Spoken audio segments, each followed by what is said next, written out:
Hey, hey, hey, how you guys doing?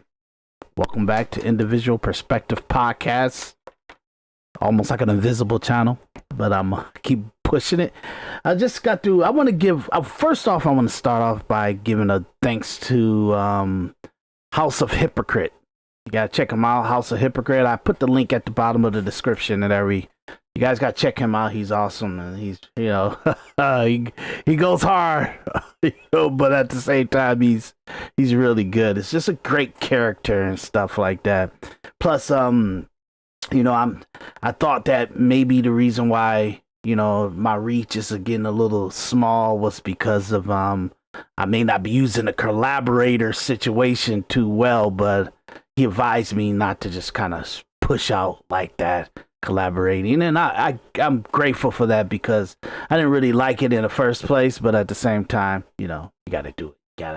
You got to, to get great people's feedback, you got to navigate through all the jungle of YouTube and everything like that. So I think House of Hypocrite, check out this link at the bottom if you want to check out his channel. It's really good. But look, we got to get into some espionage, politics, the Illuminati, all kind of crazy stuff like that. He was, one thing House of Hypocrite said that maybe I'm shadow banned, and I'm like, oh my God, I hope I'm not shadow banned. Like, how the hell did that happen? But I do tackle some crazy, real subjects, but in the context of it, it seems like I'm like a conspiracy theory, but I actually take on the conspiracy theories. If you're not a person that's logical, objective, and have validity in arguments, and I'm talking about real substantial evidence and facts to your argument, I'm making a podcast about you and I'm analyzing how you communicate. Because I think our biggest problem with society is our communication. Everything is to be believed. Everything is to be trusted. Everything is to be looked as validity because it's out there. It's posted. It's it's podcasted. And most things are fake, subjective narrative that has no validity to it.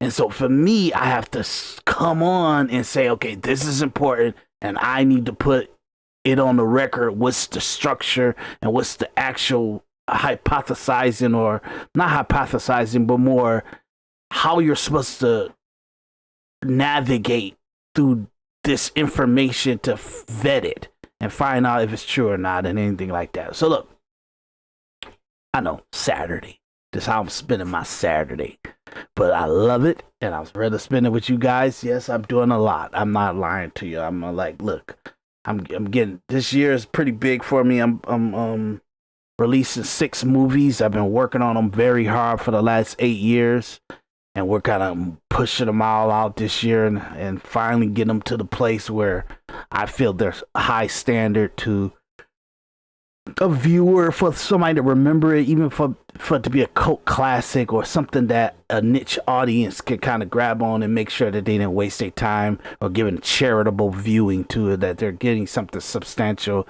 or at least entertainment and cinema, you know what I mean? So look, I'll talk about that later. We got to get into the nitty gritty, okay? How you guys doing? Like, share, and subscribe, please. Like, share, and subscribe. Like, subscribe, and share. You know what I mean? Okay, so we're gonna get into the nitty gritty of Tucker Carlson and Candace Owens and Steve Bannon and who else?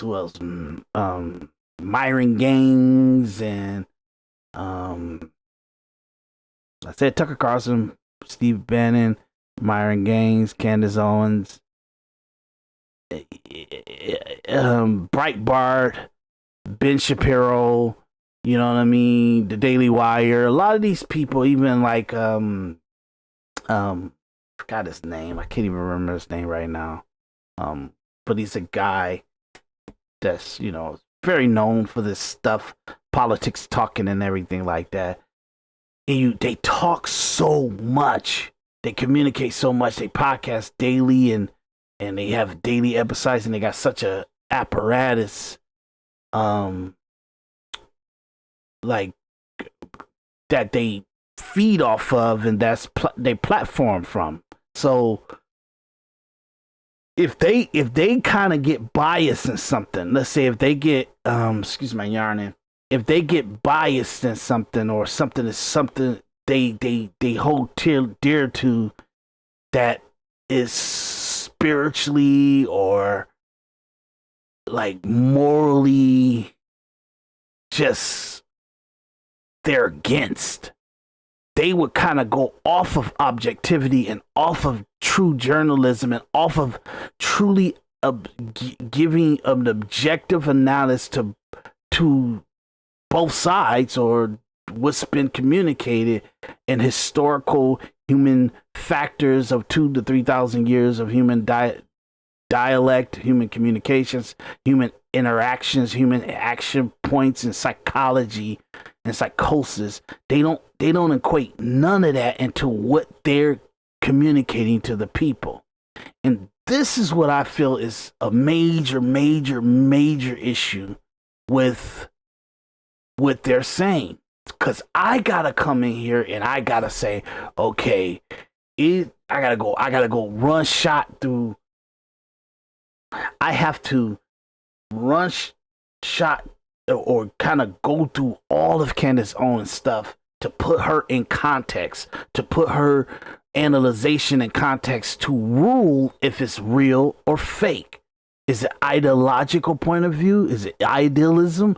Is it self moral stance, or is it objective truth and factual analyzation of what is real, what's factual, and what's the evidence? And I got to do that to Candace Owens. I got to do that to Tucker Carlson. I got to do that to Steve Bannon. I got to do that to Myron Gaines. I got to do that to like Fox News. I got to do it. And the reason why I picked them, it's no reason to analyze MSNBC.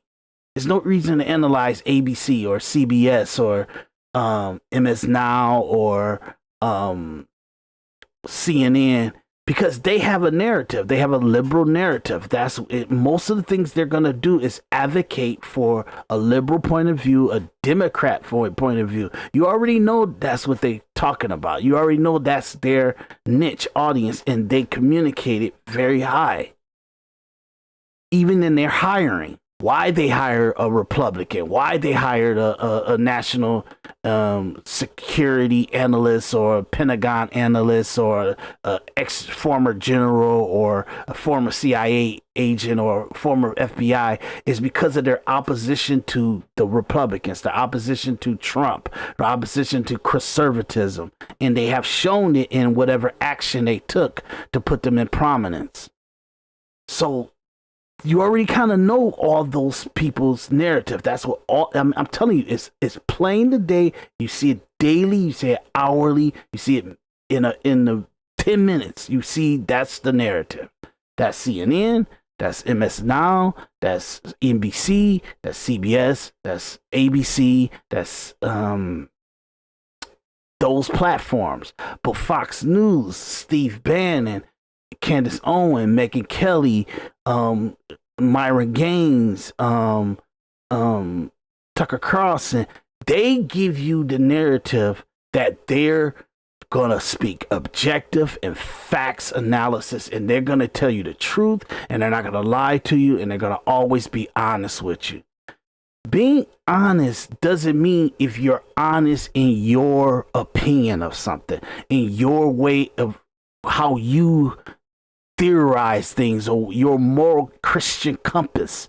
That's not being honest. Being honest is what's the facts, what's the truth, what did this person say? If you have an idea, oh, they did this for this reason, what did they say that they did it for? And is there any evidence to show that they did it for that reason, or is it more factual evidence showing that they did it for your reason? And if your reason is hypothesis and theory, then you are not valid. That's just the way it is. So in order for me to in order for me to how can I say communicate why we got to have more factual objective analysis, I have to show examples of it. So all through my episodes, all through my podcast, you're going to see me go on different little things. I'm always giving an objective analysis on stuff. You get what I'm saying? I'm saying how I think, what I feel, what I think the objective truth is, and how it might be not in your best favor to think in a subjective moral narrative of your own hubris. You get what I'm saying? Or your own ideological point of view. Because what's in your head and what you think the standards are and what the moral compass is of things may be something that destroys another person. So I'll explain that to you more as we go through this. Okay, so let me share my screen and then we can get started on this. Okay. Boom. Okay, so here we go. Here we go. I do want to fix some of this. Yeah, give me a second. I'm fixing the viewing of my screen, of my cropping. Okay, because I don't like it. And I'm see, I've been a production guy right now. See, this is the problem with editors. We kind of we're never satisfied when we look at things visually. We always think we can improve everything on the spot, but really, you should just leave it alone there. Do the podcast, Daris. What are you working on? And it's just, if I'm looking at anything see how this little white outer lining is? I just wanted to clean that up a little bit. See, it's just clean now, so I'm sorry. It means nothing to you guys. I get it. Okay. So we're going to start off with Tucker Carlson. Today, this is not start off. This is about Tucker Carlson. He did an interview with a gentleman that's part of the counter-terrorist director.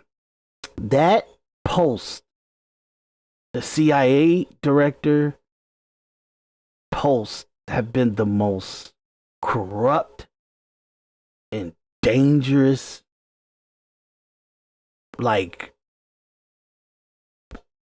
directors in the executive branch part of our government in the last 10 to 12 years.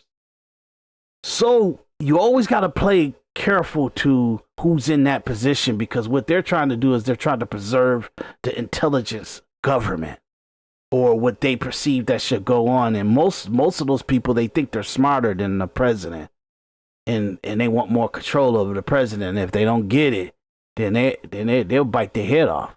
You get what I'm saying? For real. You know what I mean? So that's what we're going to start off with. And I'm going to let Tucker Carlson introduce it. We're going to have him talk, and then I'm going to go grab stuff, and we're going to do this in real time. Grab things to kind of support his narrative or give a more broader context to what he's saying, because context is something else too. That's another thing I forgot to bring up. It's a lot of things that sound great, very communicated. Like for me, I may hesitate in something. My grammar may be off when I'm saying I gotta have this. I know I need to say I need or I have or something like that, and I may say I gotta, or I may mess up and I always say with ya, or well, it's another one that I always say that I know that people probably get irritated listening to my podcast. I'm pretty understanding of my grammar and stuff like that, and I'm really good at communication. But sometimes when you're doing podcasting, you need to do it daily,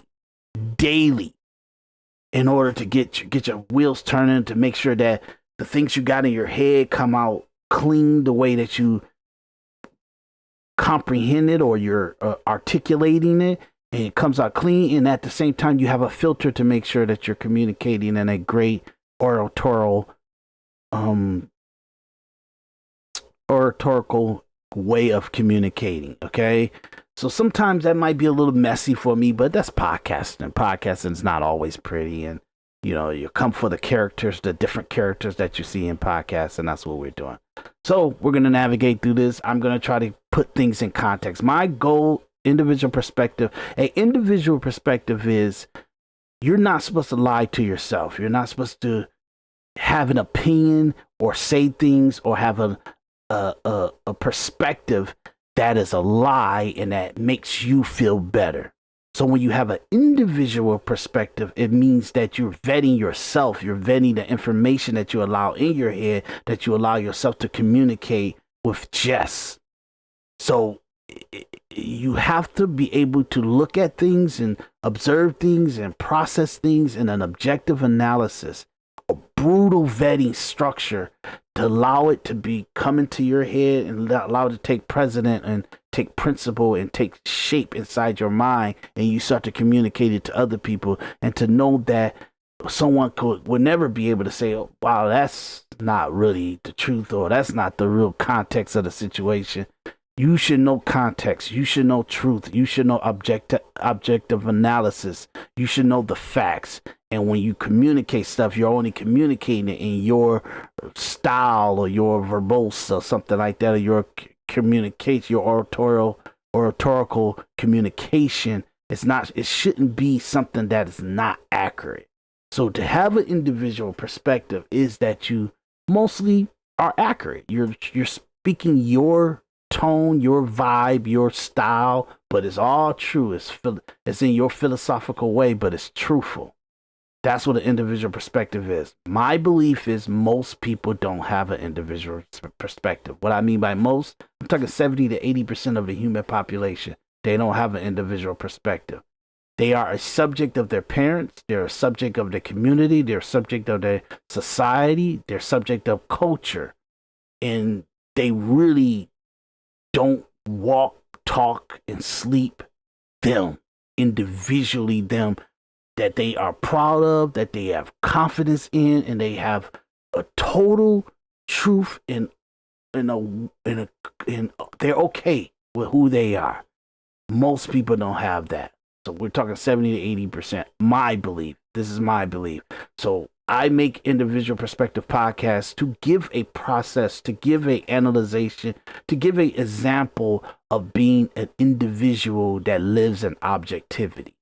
I say the worst thing about me is that I'm objective. I'm extremely objective. Okay? So let's get to it. National Counterterrorism Center. Here it is.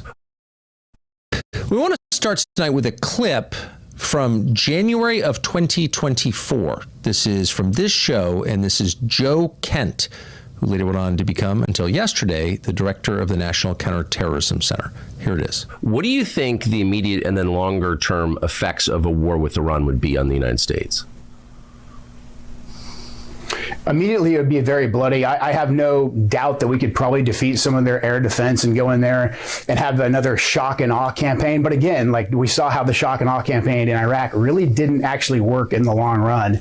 So I have no doubt that we'd have some immediate results that people would cheer about here in the United States. But Iran, Persia, has always been an empire. It's been around longer than any of the other players in the modern Middle East right now, and they are not going anywhere. If we get deeply involved and deeply entangled with Iran, we are playing right into China's hands, because China would like nothing more than for us to be committing our military industrial base to a war in Eastern Europe, in Ukraine, and then to be committing our conventional military power, our blood and our treasure, back in the Middle East. That will make the Pacific, our actual border, extremely vulnerable to Chinese aggression. Or China will simply just watch us bleed out economically as we bleed out on the battlefield on these couple different theaters. It's absolute insanity. It's opening up Pandora's box. And again, for what gain to the American people?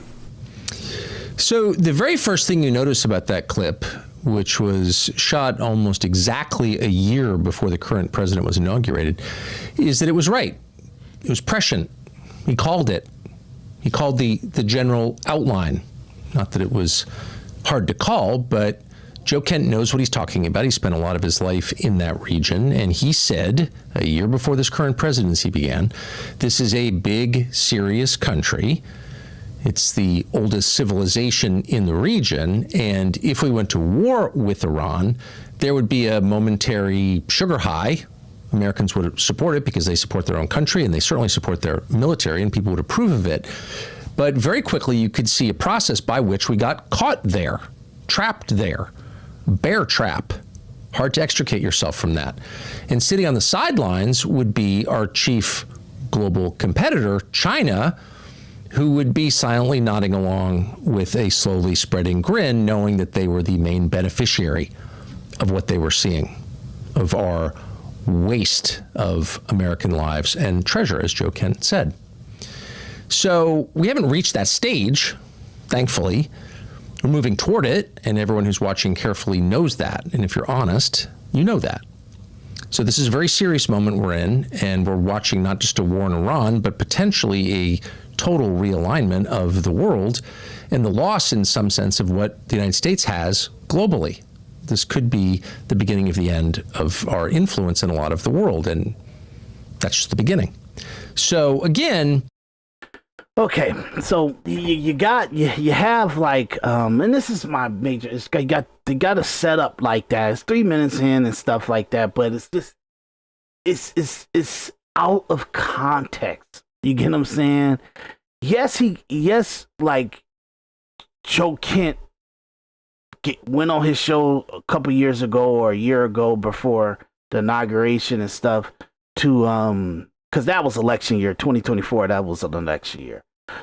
Like to talk about his theories of if we get into a situation with Iran, what would be the outcome of it? But it's out of context. It's since the narrative of Tucker Carlson is that don't start a war with Iran. Don't start a war with Iran. It's easy. Like I want you guys to understand this, and I'm trying to not rush myself. I'm trying to not summarize things that you can't summarize because you got to give true context to. So I struggle with that as I'm talking during this podcast. I'm trying not to look at the clock and see if I'm going, okay, in order to talk about this, I got to go 3 hours, 4 hours into the show and stuff. I can't worry about that. I got to articulate myself through this, and I have to show you guys facts and evidence of context and objective analysis. Okay, so when you don't have the full context of the conversation, because you got to understand, there's a reason why Joe Kent came onto his show, did that interview, and his opinion was that opinion when he of Iran and the bad forever war of it would be for us to get involved in a war with Iran. It was a reason why he gave that interview. And if you don't know what that reason was, then it seems like it's in context to right now. And he's like a premonition. He's like a prophet. And the truth of the matter is Iran funded Hamas. Hamas took all that money, bought guns, motorcycles, paragliders, all kind of stuff, and they all came together. They dug holes inside the actual under the ground of Palestine to kind of do whatever they needed to do to kind of have a whole city, or like not a city, but a certain way of transit throughout Palestine, so they wouldn't have to be bird's eye view to military planes from U.S. or Israel or stuff like that. So they built a whole underground tunnel with billions and billions of dollars that they always been getting funded from Iran. You get what I'm saying? So all that stuff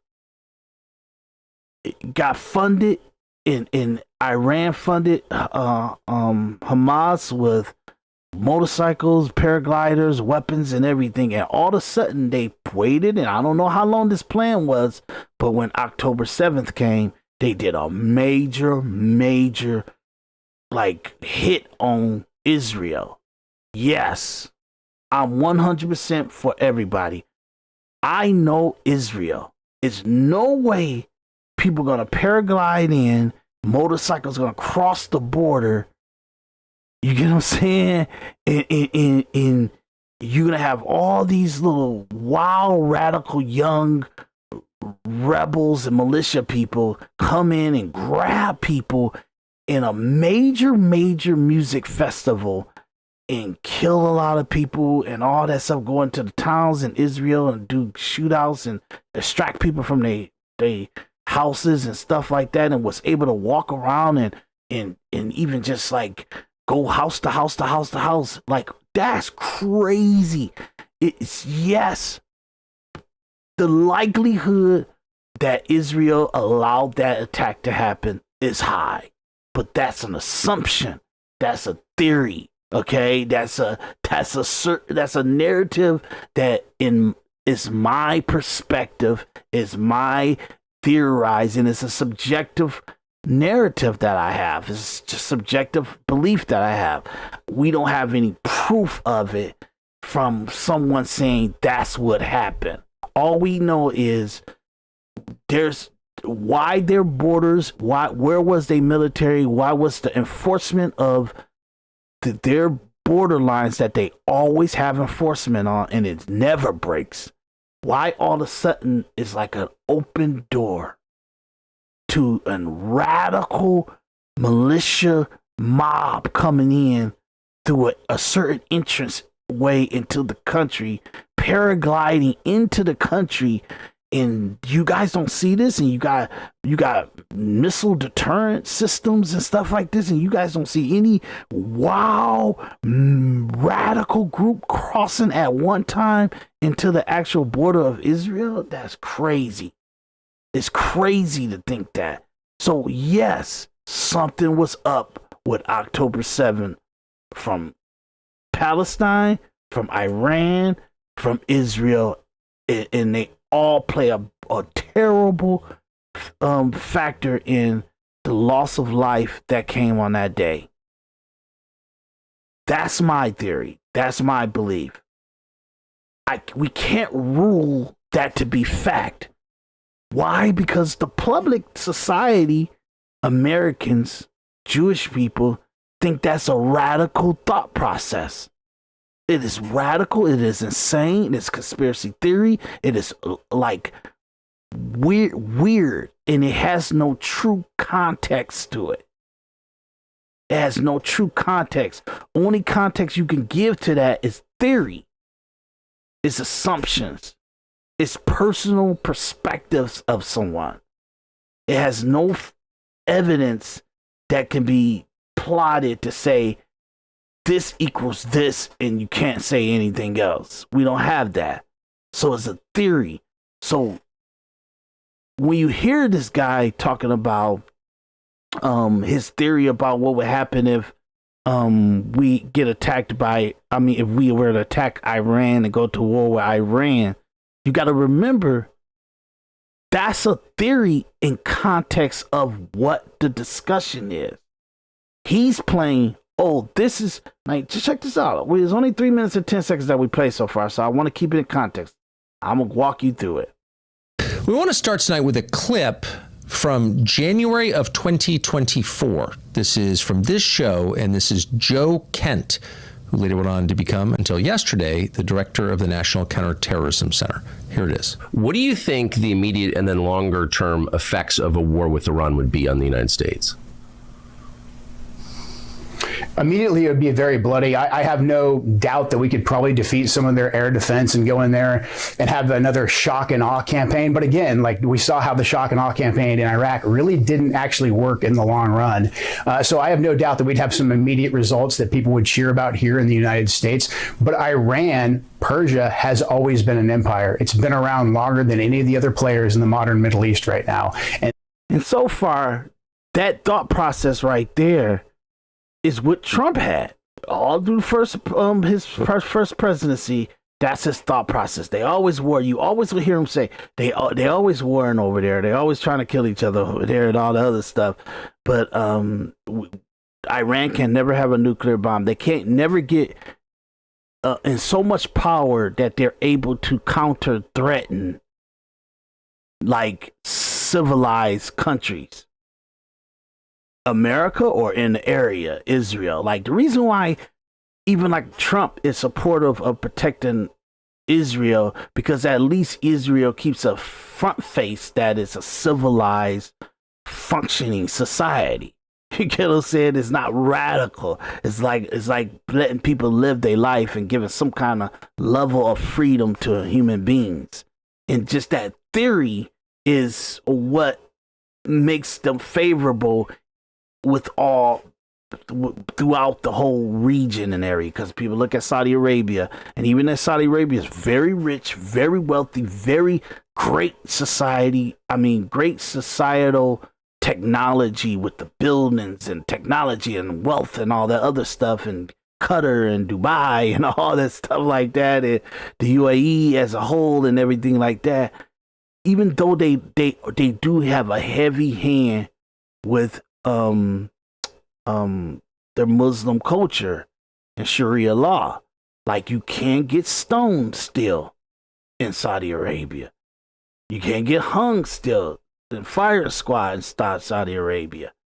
In Qatar, you get punished and stoned and all that stuff. You still could get like Muslim punishments, Sharia punishments placed upon you in those societies. So they're kind of really very Stone Age barbaric in the way that they hand down their punishments and stuff. So to Western culture, America, to a Trump or somebody like that, it's still a wild ass country. It's a wild region, and the closest we see towards a Western culture would be Israel. So that's why they favor them powerfully. And then also Israel have trained themselves to be one of the most shrewd, degenerate, barbaric, like people when it comes to protecting Israel, giving value and giving purpose and giving life longevity to Israel. They have become very brutal. That's why you hear about the Mossad. You get what I'm saying? Mossad is ruthless. They're CIA times 10. Okay? Wow. I always tell people, if you want to know the worst things that Americans do in the behalf of America, you got to see what CIA does. CIA is our very bloody, deadly, terrible hands. That's where all our blood is. That's where the real stuff. You see the stuff that's going on in the wars, and when our Navy SEALs does stuff, or our Marines does stuff, or our Navy does stuff, you see that. But the real nasty things that just got to get done, and it's got to get done without moral conscience, it just got to get executed on. We get the CIA to do it. Mossad, the Israel's version of the CIA, is 10 times worse. Okay? So, in the theory of, and the reason why I say all this stuff, because you guys got to understand, like, when you're having people like Iran, they're like, are they worse than Mossad? Are they worse than Israel? Yeah, because they're indiscriminate. They're just sloppy, wild deaths and carnage. It's not structured. It's not precise. It's not like held back for specific reasons and executed for specific reasons. Iran just indiscriminately punishes their people, kill people, hang people. Like, you guys gotta understand, is a couple of days ago, I don't know if we got footage on it. I don't know if they got it. I don't want to take too much of a sidebar to kind of show you guys this, but there was an Olympic wrestler, and the girls, you know, now you already know about the soccer girls that kind of almost didn't come back from Australia championship, Australia Olympic, or doing whatever game they were doing. They almost kind of became Australian citizens and not came back to Iran. Iran wanted to show these girls in America and all the other people like, why none of y'all should try this shit again. So it was some Iranian wrestlers, Olympic wrestlers, and they were somewhat kind of westernized and kind of said bad things about the country, or showed a little bit more grace to the outside world and stuff from Iran.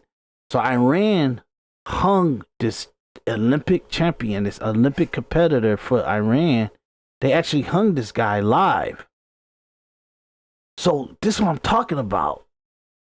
Now this guy, he doesn't understand that he's been made an example of, because what the Iranian female soccer players did, and that women are held in such a high esteem by society that being barbaric to women can make a whole world go against your policies, go against your way of life. But if you hang this man, it's just another death.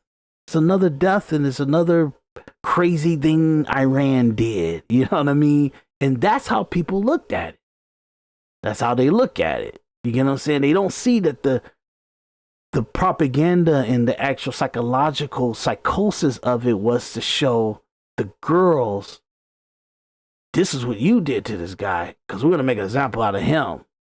An innocent guy that we just always kind of felt that he was a little tongue-in-cheek with Western culture, but we're going to show him, make an example out of him. So that's what they did. They arrested him with a couple other guys, and they hung him.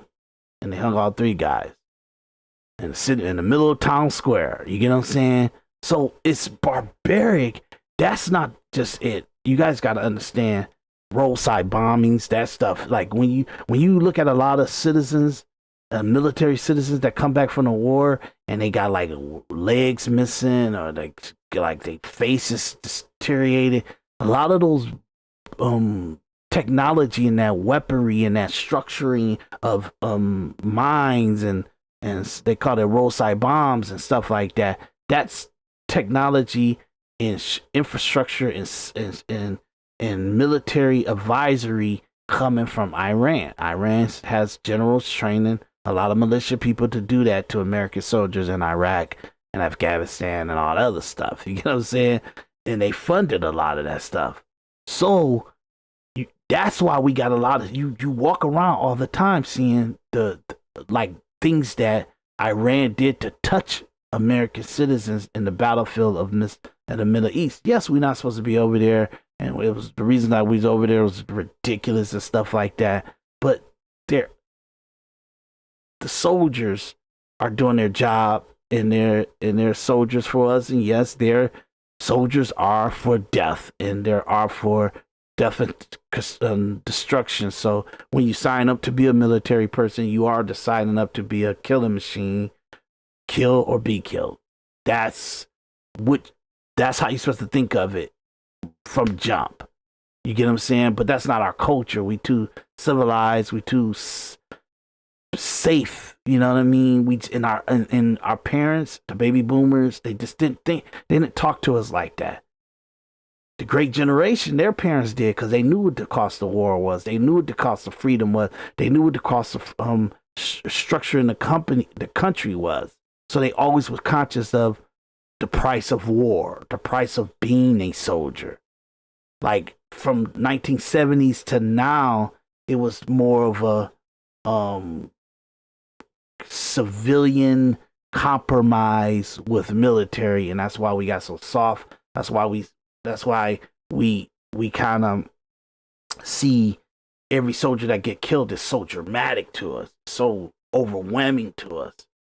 And it's supposed to be, but at the same time, that's the purpose of soldiers. That's the purpose of military.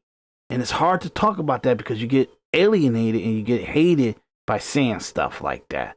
So when he's saying all this stuff, in the context of what he's talking about, it was the Israel war that just happened, or not even the Israel war. It was the response from Israel to the October 7th terrorist attack that killed over 1,000 people from Hamas in Palestine and Palestine ain't got no companies. They ain't got no money. They got no cities making money. You know what I'm saying?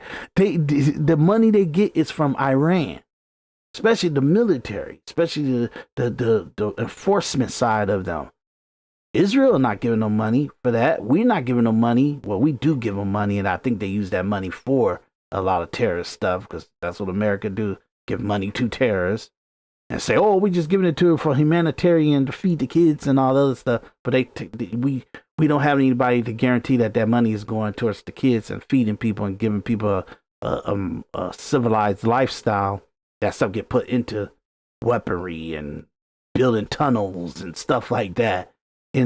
But number one person that sends billions and billions of dollars to Hamas was Iran. So Iran funded that terrorist attack that on October 7th, while radical Hamas groups did, coming from the Palestine border into Israel, and they did that attack that killed over 1,000 Jewish people. You get what I'm saying? So the response to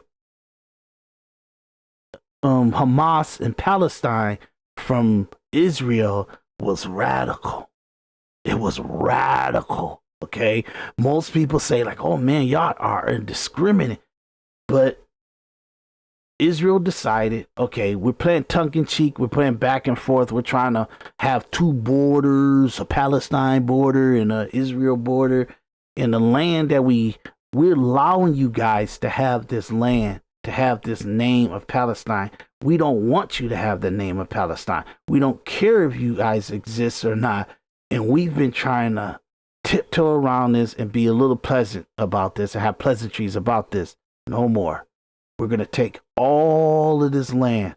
We're going to bomb it indiscriminately. We're going to tear up everything. We're going to kill everybody in sight.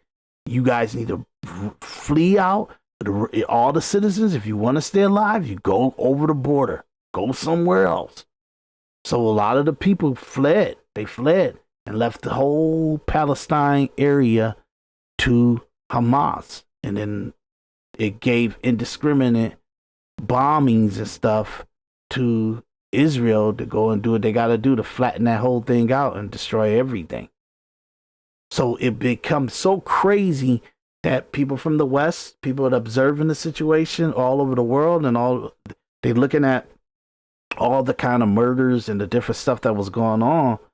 But at the time, you guys got to understand, this is January. When he gave this interview, this was January 2024.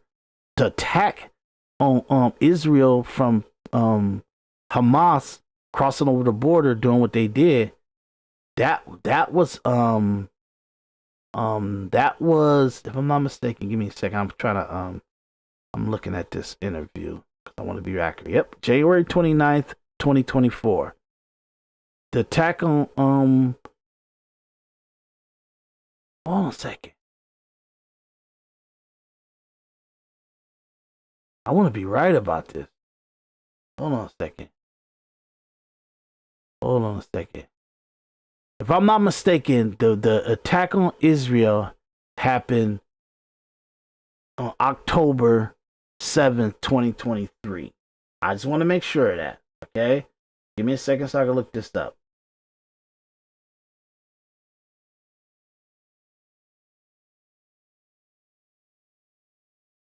Yep. October 7th, 2023. Okay? That's when that happened. Okay? So you got to think about that. It's October, November, December, January. 4 months after that attack, obviously, Israel decided that they were going to go totally to war with Palestine. And the government, the people, the Hamas, the militia terrorist group that's running wild, and pretty much the arm of Palestine, they were just going to go 100% to war with them.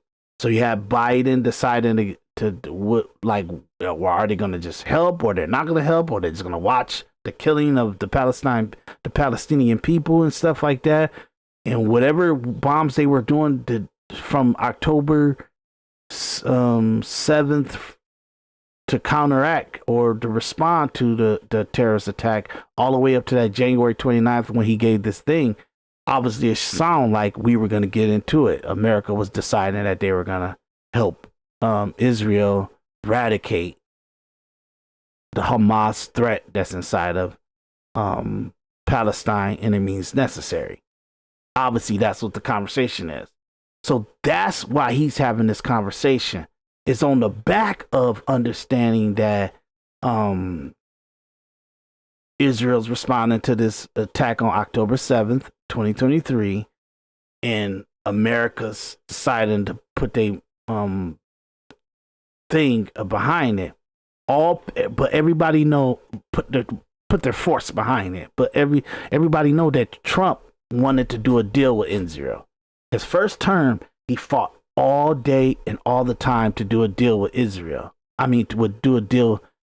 Trump decided to fight and do whatever he could to do a deal with Iran. To say, okay, hey, you got to stop funding terrorists. You got to stop doing all these missiles and bombs and sending missiles over to Israel and stuff. You got to stop funding terrorists and stuff like that. Now, the certain things that you guys are doing that I just think that was dangerous, that we had to stop you right now. I put an end to it. I killed your biggest general. I did all kind of stuff. You got to stop now. So now it's time for you guys to be civilized about this. So in his first term, that's what Trump was doing.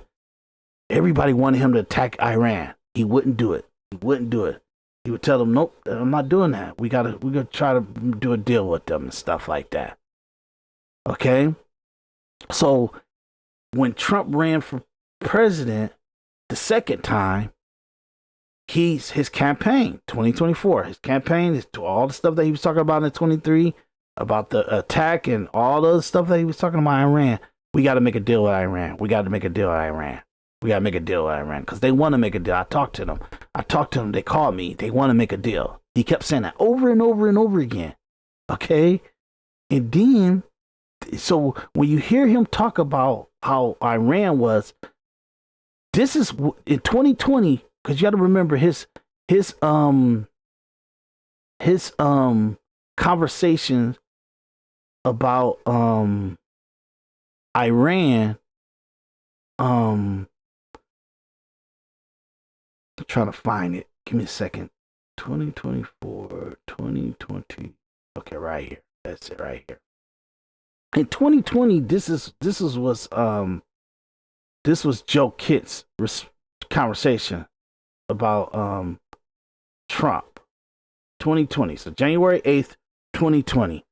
That was pretty much the last year that Trump was president and stuff. And he wanted to do deals. He wanted to try to make a deal with Iran. But this is what Joe Kent said. Trump's restraint shows that he wants to make a deal with Iran. And his red line is America's loss of life and Iran nuke development. Our fundamental vulnerability remains. Our fundamental vulnerability remains. Troops in striking range of IR weapons and proxies with no vital U.S. mission. He's criticizing Trump. He's saying that, I know that Trump wants to make a deal with Iran, and Trump is saying that his red line, he'll cross that red line, he'll stop making a deal with him if any American deaths if Iran has any American deaths, or their nuke gets more in development. Their Iranian nukes get more in development. Their nuclear bombs or nuclear missiles get in more. If they start to go more into development of them. So that was his red line. If we get any American losses, I don't even want to talk about making a deal. If you guys keep developing your Iranian nuke program, I don't even want to talk about this no more. We got to change up now. That's how Trump's conversation was with Iran. Now, Joe Kent said, okay, this is Trump's point of view. Look, Trump's restraint shows that he wants to make a deal. So he's not doing what he should be doing because he wants to make a deal with Iran. His red line is American loss of life and Iran nuke development. if Iran does something that hurts or kill American soldiers or American people, or they start to develop rapidly their Iranian nuke program, nuclear bombs, nuclear missiles, or whatever, no more deal. No more even trying to reach a deal. That's what he's saying. This is why Trump is restraining. He doesn't like it. He thinks you should go all out war and destroy him. You get what I'm saying? He said, our fundamental vulnerability remains. So the reason that that's going to hurt us, that's going to put us in a bad position that we're not ready for because Trump trying to make a deal, that threat is still on the table. That threat is over our head at all time. Troops in striking distance. See, it says troops in striking range of Iranian weapons. Okay, not nuclear bombs, not nuclear missiles, but their weapons. They got missile program that's off the hook. Okay, and they saying troops are in striking range of Iran weapons and proxies, meaning they're proxies. That means like they're Hamas or Hezbollah or something like that can attack our soldiers, that can attack our military bases and stuff. And he's saying troops in striking range of Iran weapons and proxies with no vital U.S. mission. We don't even have a plan to protect them, just in case Iran decide to attack them. That's what he's saying.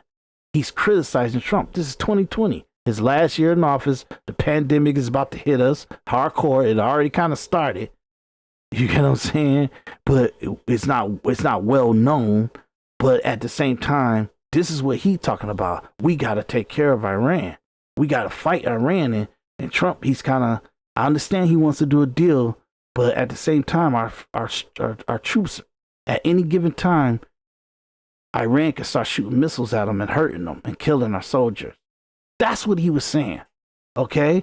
Fast forward to him deciding he wants to, so I'm gonna go to another, because at the same time, same day, he does another Twitter. He said, definitely, I personally think we should have crushed their ballistic and nuke caps, meaning their ballistic missiles and the nuclear capability. Okay, but Trump has a plan. He has definitely earned the confidence of any clear-eyed observer. What is he saying? Trump is holding back. Trump is not doing stuff. He's not wild. He's not attacking Iran. He's not wanting to go to war with Iran. This was his. I want you guys to understand this. I'm giving you his words, Joe Kent's words. When Trump spent 4 years trying to do a deal with Iran, he kind of felt, I trust Trump. I understand what he's trying to do. I understand what he's trying to do a deal and trying to not kill people and not do any kind of military attacks and stuff. I understand what he's trying to do, but it puts our troops in vulnerability while he's trying to make this deal. But I showed you two tweets. Okay, Trump's restraint shows that he wants a deal with Iran. Trump's restraint shows that he wants a deal with Iran. Trump's restraint shows that he wants a deal with Iran. Why is he saying that? He's saying that Trump should be attacking Iran. He should be putting them in their place.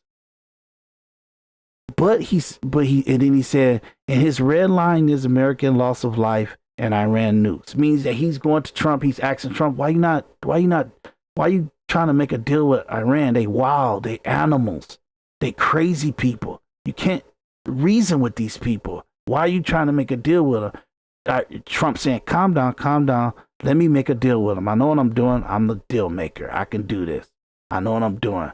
But don't worry about it. If any American lives get threatened or we lose American lives because they attacking our military bases or anything like that, if I see any development or more progression going on with their nuclear program, I'm not talking to them no more. I'm going to take care of them. That's what he was telling him at that time.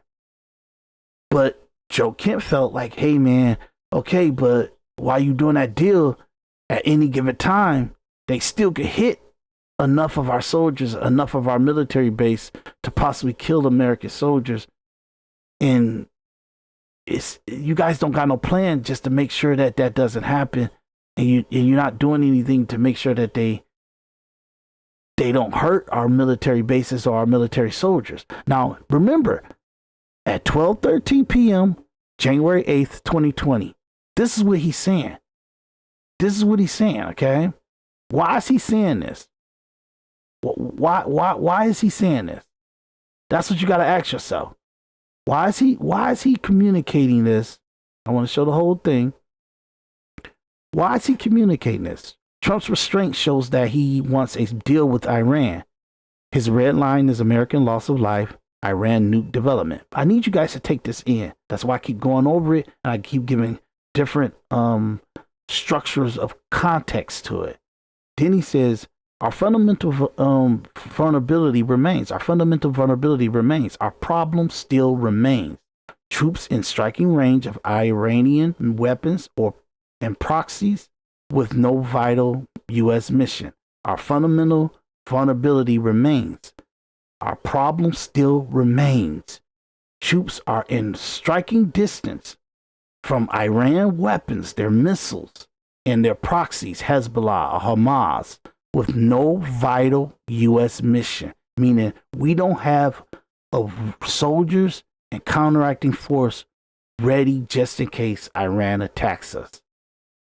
So he's complaining of their weapons, of their ability to attack America. Okay?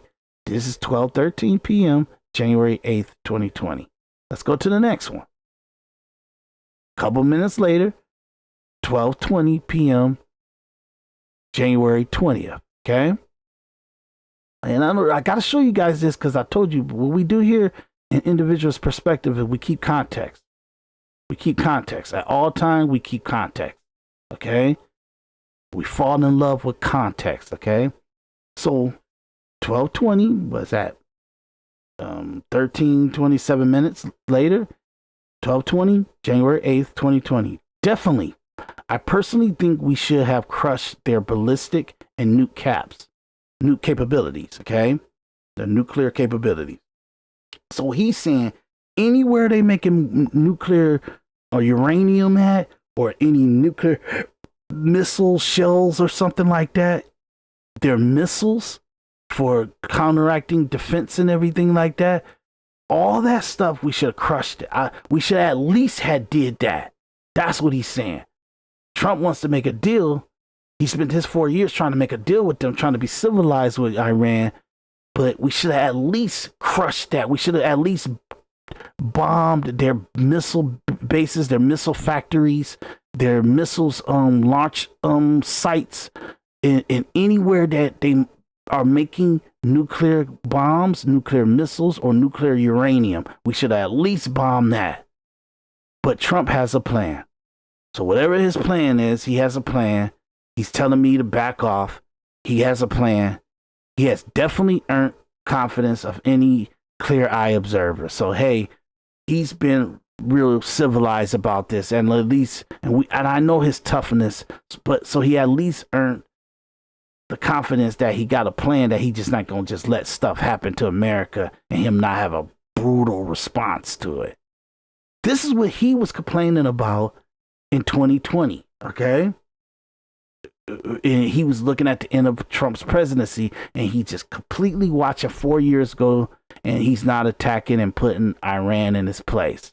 That's what Joe Kent was talking about, okay? So don't listen to what he's talking about with this shit.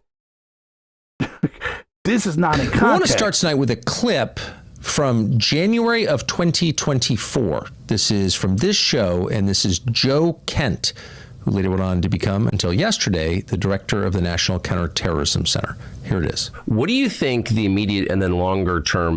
And if he had this opposition, Trump put him in charge of his intelligence agency so he can know what the truth is and all the other stuff. You get what I'm saying? So you can see what's going on, so you can understand what his process is and why he makes the decision he makes. So he put him in a place to be personable and to be a person that's inside the room to have a conversation and understand the process of what Trump is doing. Now he bitching and moaning in 2020, his first term, about how much of a pussy Trump is to not attack Iran. Effects of a war with Iran would be on the United States. Immediately, it would be very bloody. I have no doubt that we could probably defeat some of their air defense and go in there and have another shock and awe campaign. But again, like we saw how the shock and awe campaign in Iraq really didn't actually work in the long run.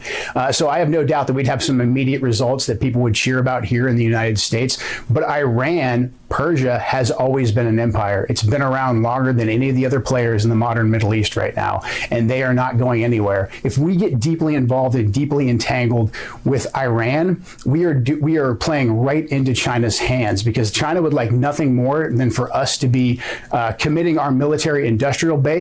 That's what Trump was saying in 2017, 2018, 2019, and 2020. All the rhetoric that he's talking about. That's what he was saying. So he's just talking about talking points that you look, y'all.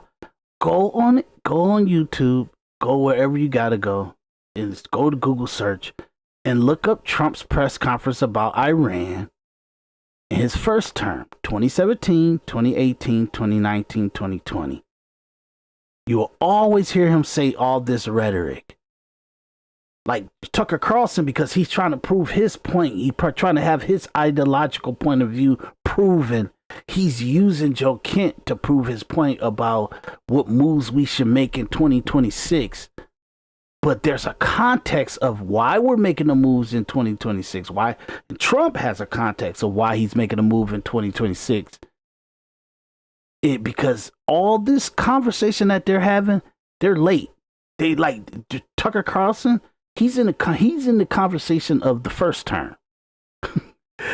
Those were the times where Trump was having that conversation. He's in 2024. He's in 2025 conversations Trump was having. Okay? 2026 is action now. Trump has decided that's enough talking. You guys really disrespectful. I'm trying to find a way to have you guys make a deal, and you guys making a fool of me. But we'll get to that. To a war in Eastern Europe, in Ukraine, and then to be committing our conventional military power, our blood and our treasure back in the Middle East. That will make the Pacific, our actual border, extremely vulnerable to Chinese aggression. Or China will simply just watch us bleed out economically as we bleed out. And Trump was always talking about China, always talking about how we gotta. That's why he came in to the second term and he tried to gut all manufacturing that's in China and force them to bring it home. Any companies that making money in China and you selling into America, I'm hitting y'all with a tariff, and y'all ain't gonna do that. That's what that fight was, to destroy the economic power of China over America. This is not in. I'm telling y'all, this conversation, you got to put it in context. On the battlefield, on these couple different theaters, it's absolute insanity. It's opening up Pandora's box. And again, for what gain to the American people? So the very first thing you notice about that clip, which was shot almost exactly a year before the current president was inaugurated, is that it was right. It was prescient. He called it. He called the general outline. Not that it was. He didn't call it. He's repeating rhetoric from Trump. Okay, I'm gonna show y'all this, because let's go find Trump talking about Iran. Okay, let's do that.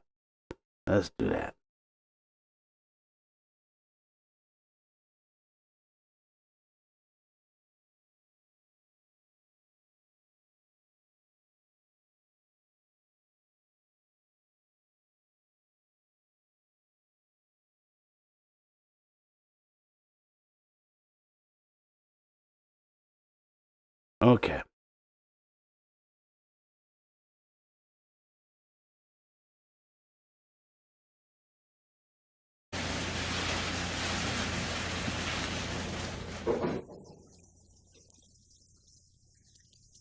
Thank you very much. My fellow Americans, as President of the United States, my highest obligation is to ensure the safety and security of the American people. History has shown that the longer we ignore a threat, the more dangerous that threat becomes. For this reason, upon taking office, I ordered a complete strategic review of our policy toward the rogue regime in Iran.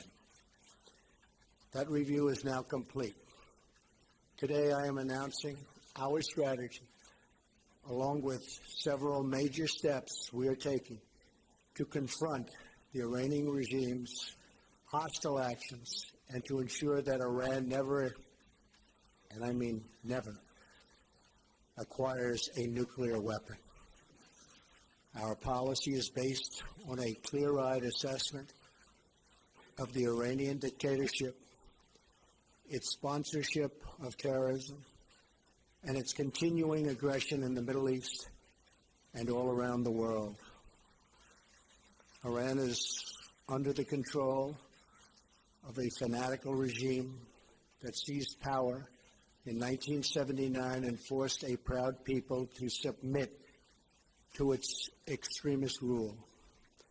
This radical regime has raided the wealth of one of the world's oldest and most vibrant nations and spread death, destruction, and chaos all around the globe. Beginning in 1979, agents of the Iranian regime illegally seized the U.S. Embassy in Tehran and held more than 60 Americans hostage during the 444 days of the crisis. The Iranian-backed terrorist group Hezbollah twice bombed our embassy in Lebanon, once in 1983 and again in 1984. Another Iranian-supported bombing killed 241 Americans, service members they were, in their barracks in Beirut in 1983. In 1996, the regime directed another bombing of American military housing in Saudi Arabia, murdering 19 Americans in cold blood. Iranian proxies provided training to operatives who were later involved in al-Qaeda's bombing of the American embassies in Kenya, Tanzania, and 2 years later killing 224 people and wounding more than 4,000 others. The regime harbored high-level terrorists in the wake of the 9/11 attacks, including Osama bin Laden's son. In Iraq and Afghanistan, groups supported by Iran have killed hundreds of American military personnel. The Iranian dictatorship's aggression continues to this day. The regime remains the world's leading state sponsor of terrorism. And I'm gonna let them finish up because it's not a long clip, that much long, but you guys need to understand context.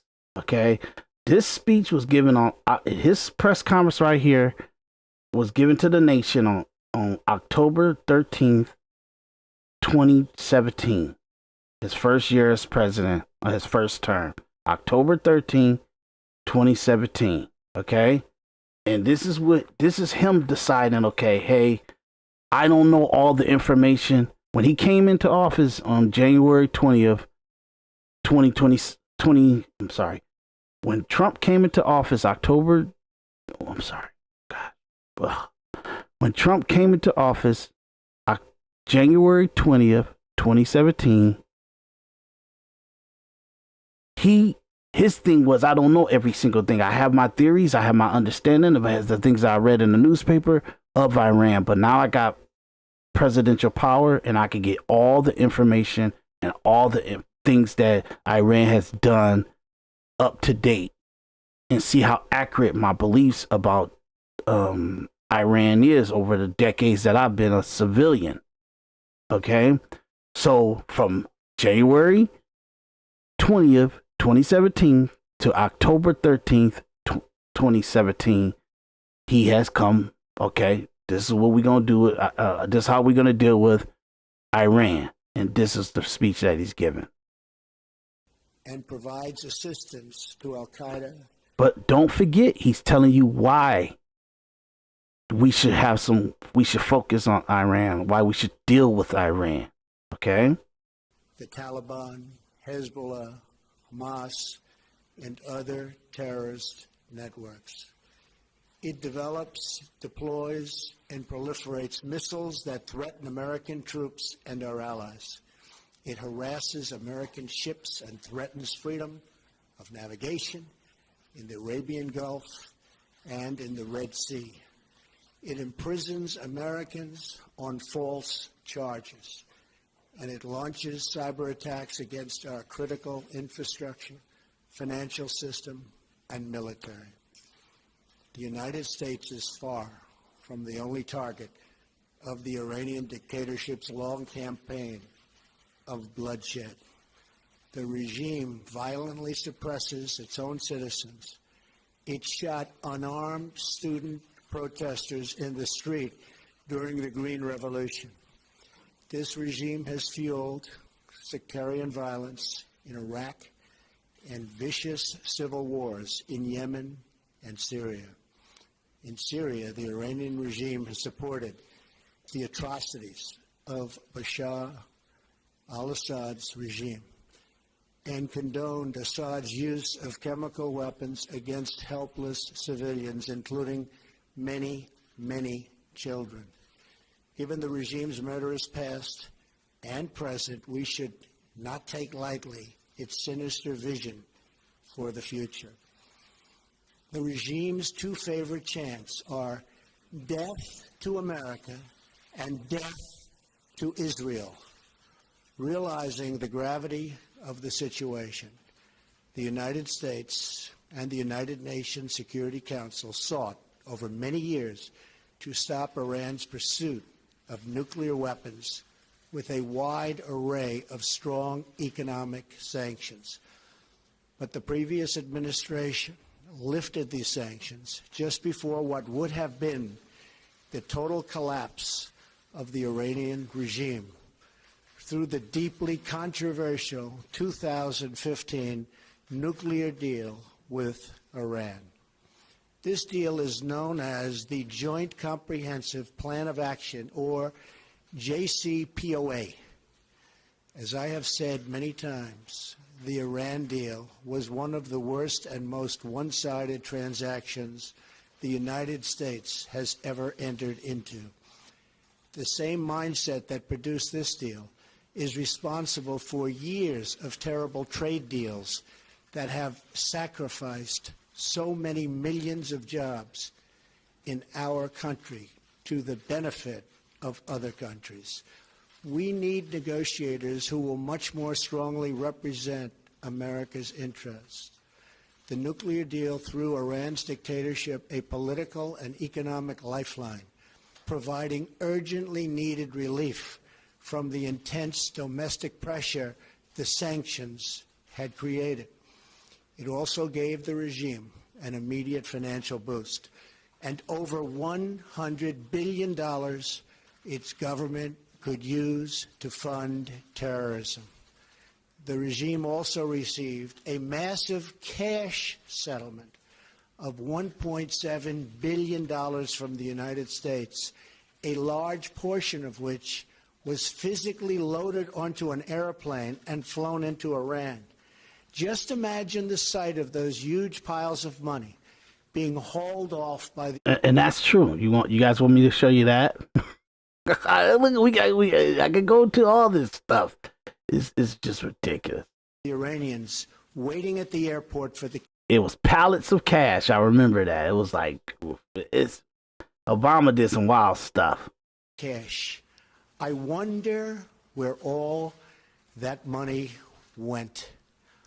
Worst of all, the deal allows Iran to continue developing certain elements of its nuclear program, and importantly, in just a few years, as key restrictions disappear, Iran can sprint towards a rapid nuclear weapons breakout. In other words, we got weak inspections in exchange for no more than a purely short-term and temporary delay in Iran's path to nuclear weapons. What is the purpose of a deal that, at best, only delays Iran's nuclear capability for a short period of time? This, as President of the United States, is unacceptable. In other countries, they think in terms of 100-year intervals, not just a few years at a time. The saddest part of the deal for the United States is that all of the money was paid up front, which is unheard of, rather than at the end of the deal when they have shown they've played by the rules. But what's done is done, and that's why we are where we are. The Iranian regime has committed multiple violations of the agreement. For example, on 2 separate occasions, they have exceeded the limit of 130 metric tons of heavy water. Until recently, the Iranian regime has also failed to meet our expectations in its operation of advanced centrifuges. The Iranian regime has also intimidated international inspectors into not using the full inspection authorities that the agreement calls for. Iranian officials and military leaders have repeatedly claimed they will not allow inspectors onto military sites, even though the international community suspects some of those sites were part of Iran's clandestine nuclear weapons program. There are also many people who believe that Iran is dealing with North Korea. I am going to instruct our intelligence agencies to do a thorough analysis and report back their findings beyond what they have already reviewed. By its own terms, the Iran deal was supposed to contribute to regional and international peace and security.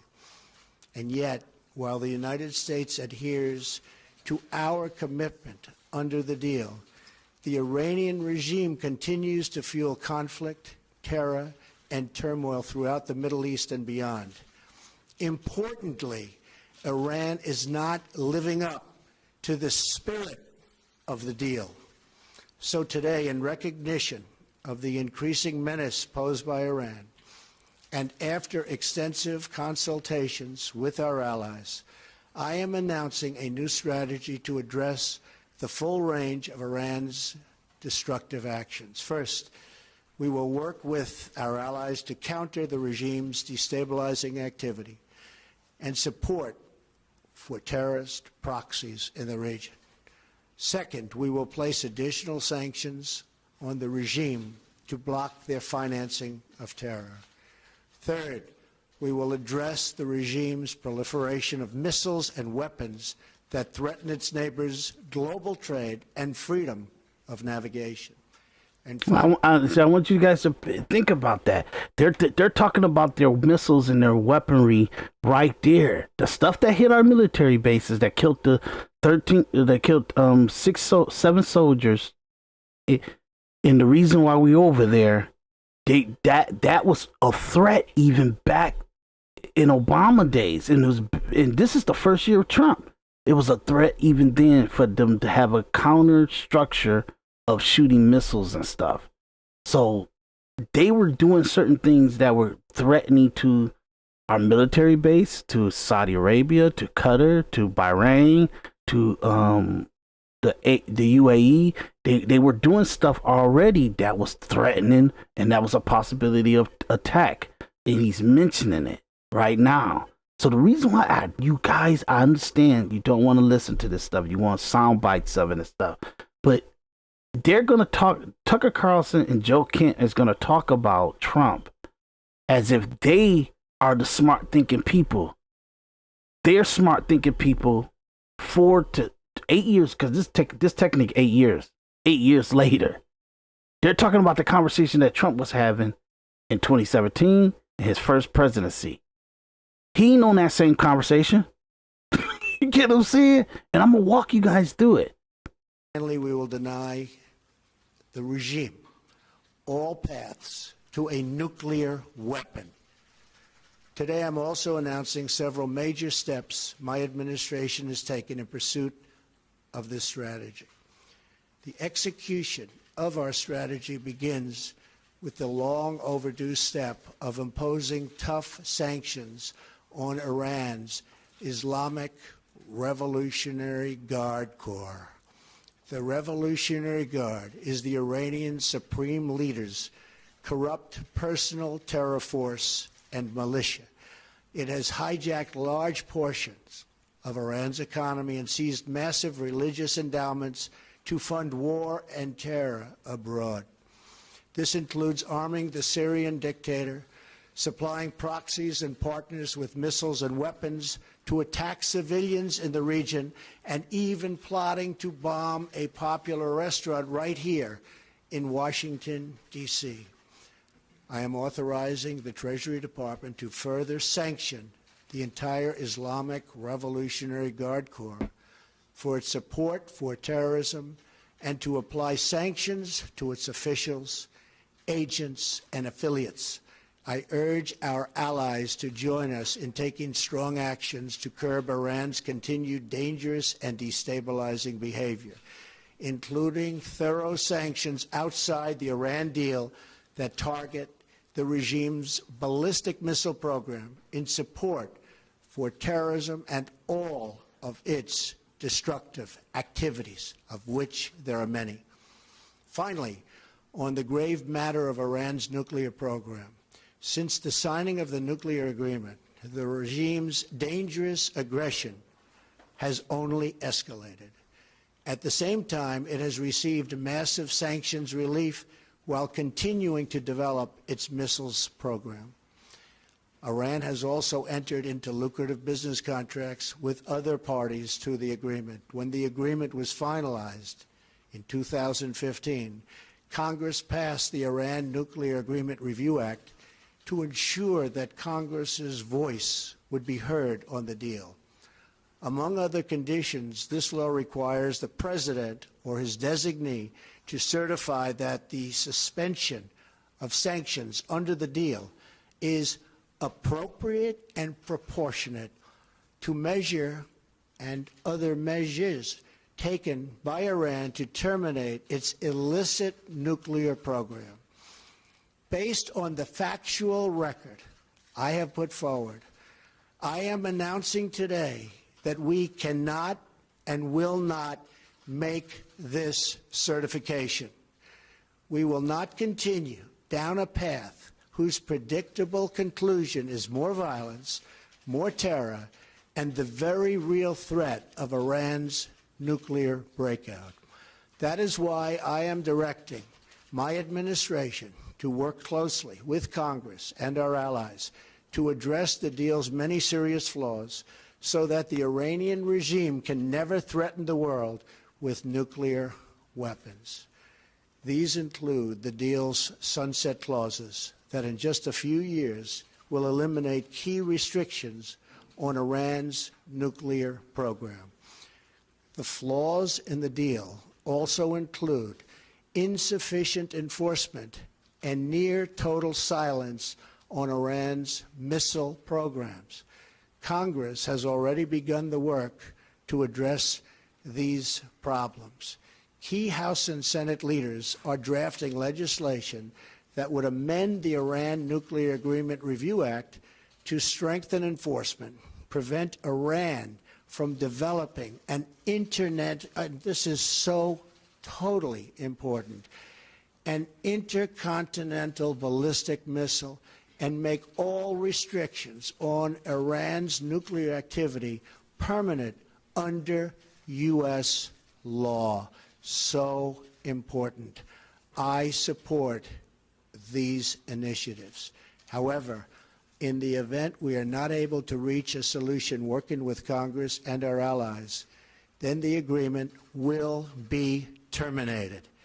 It is under continuous review, and our participation can be canceled by me as president at any time. As we have seen in North Korea, the longer we ignore a threat, the worse that threat becomes. It is why we are determined that the world's leading sponsor of terrorism will never obtain nuclear weapons. In this effort, we stand in total solidarity with the Iranian regime's longest-suffering victims, its own people. The citizens of Iran have paid a heavy price for the violence and extremism of their leaders. The Iranian people long to, and they just are longing to reclaim their country's proud history, its culture, its civilization, its cooperation with its neighbors. We hope that these new measures directed at the Iranian dictatorship will compel the government to reevaluate its pursuit of terror at the expense of its people. We hope that our actions today will help bring about a future of peace, stability, and prosperity in the Middle East, a future where sovereign nations respect each other and their own citizens. We pray for a future where young children, American and Iranian, Muslim, Christian, and Jewish, can grow up in a world free from violence, hatred, and terror. And until that blessed day comes, we will do what we must to keep America safe. Thank you, God bless you, and God bless America. Thank you.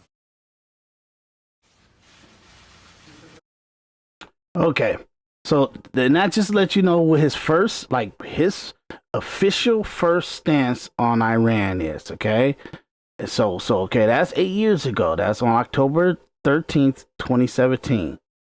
Okay, and I'm gonna give you, this is a short one, but this is him same year giving a conversation to the UN about Iran. Not only in North Korea.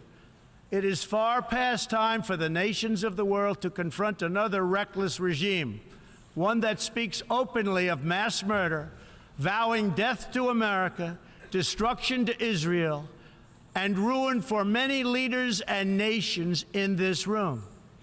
The Iranian government masks a corrupt dictatorship behind the false guise of a democracy.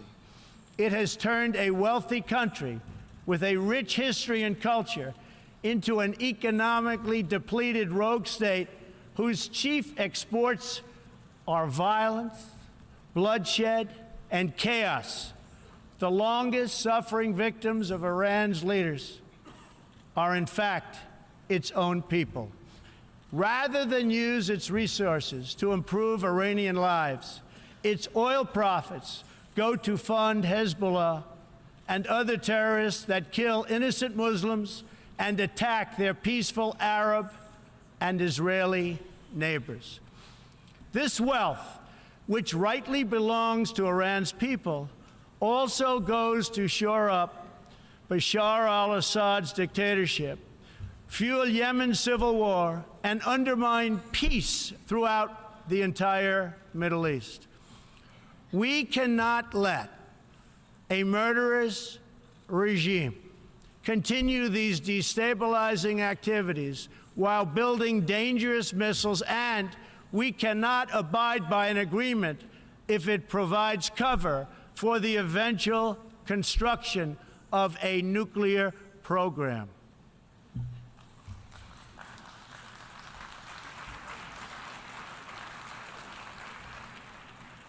The Iran deal was one of the worst and most one-sided transactions the United States has ever entered into. Frankly, that deal is an embarrassment to the United States, and I don't think you've heard the last of it, believe me. It is time for the entire world to join us in demanding that Iran's government end its pursuit of death and destruction. It is time for the regime to free all Americans and citizens of other nations that they have unjustly detained. And above all, Iran's government must stop supporting terrorists, begin serving its own people, and respect the sovereign rights of its neighbors. The entire world understands that the good people of Iran want change, and other than the vast military power of the United States that Iran's people are what their leaders fear the most. This is what causes the regime to restrict internet access, tear down satellite dishes, shoot unarmed student protesters, and imprison political reformers.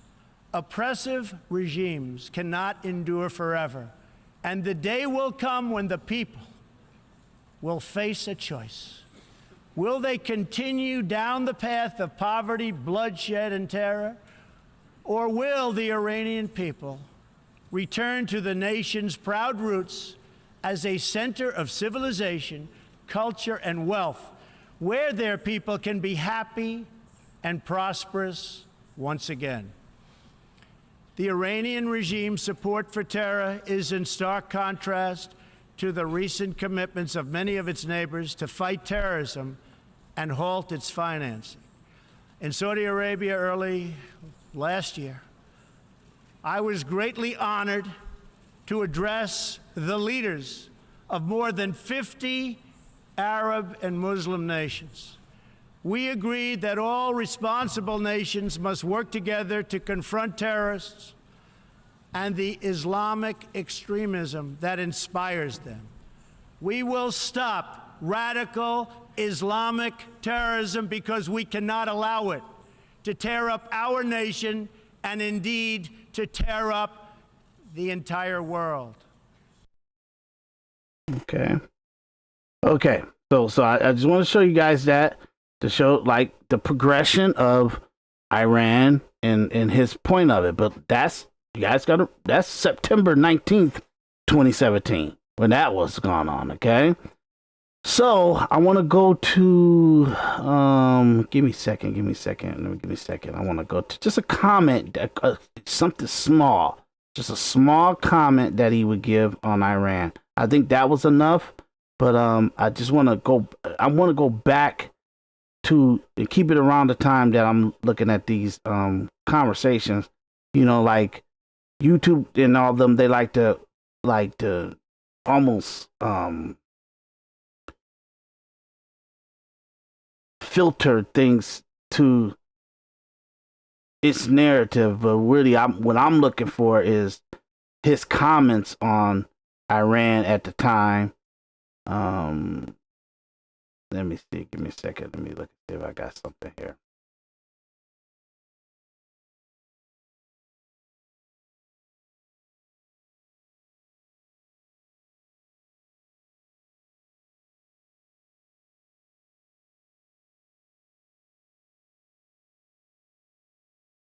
Okay.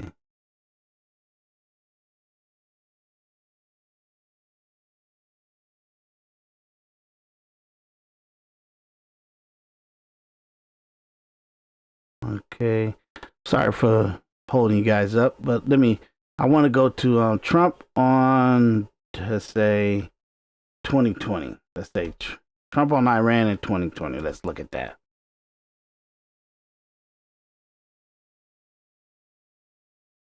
Addresses Iran strike against U.S. forces. Okay, so this is something. Let's just rush through this one real quick.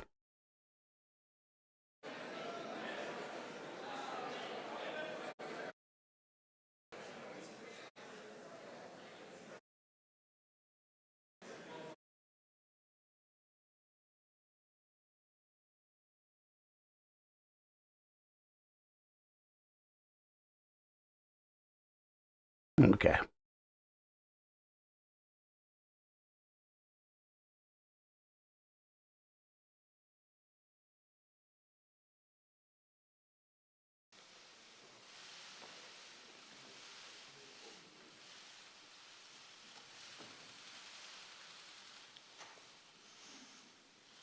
As long as I'm President of the United States, Iran will never be allowed to have a nuclear weapon. Good morning. I'm pleased to inform you the American people should be extremely grateful and happy. No Americans were harmed in last night's attack by the Iranian regime. We suffered no casualties. All of our soldiers are safe, and only minimal damage was sustained at our military bases. Our great American forces are prepared for anything. Iran appears to be standing down, which is a good thing for all parties concerned and a very good thing for the world. No American or Iraqi lives were lost because of the precautions taken, the dispersal of forces, and an early warning system that worked very well. I salute the incredible skill and courage of America's men and women in uniform.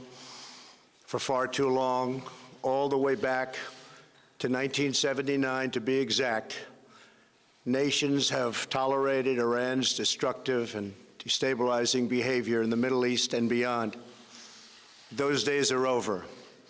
Iran has been the leading sponsor of terrorism, and their pursuit of nuclear weapons threatens the civilized world. We will never let that happen. Last week, we took decisive action to stop a ruthless terrorist from threatening American lives. At my direction, the United States military eliminated the world's top terrorist, Qasem Soleimani. As the head of the Quds Force, Soleimani was personally responsible for some of the absolutely worst atrocities. He trained terrorist armies, including Hezbollah, launching terrorist strikes against civilian targets. He fueled bloody civil wars all across the region. He viciously... The funny part about it is the two guys on his, from your screen, that would be his right, but from his actual left, his vice president and the general behind him are some traitors, okay? So, look, these are my opinions. I gave my disclaimer before the show started and everything like that. So we going all out now, But this is just to kind of tell you that what happened was, let me go back to give context to this Soleimani. Okay. I'm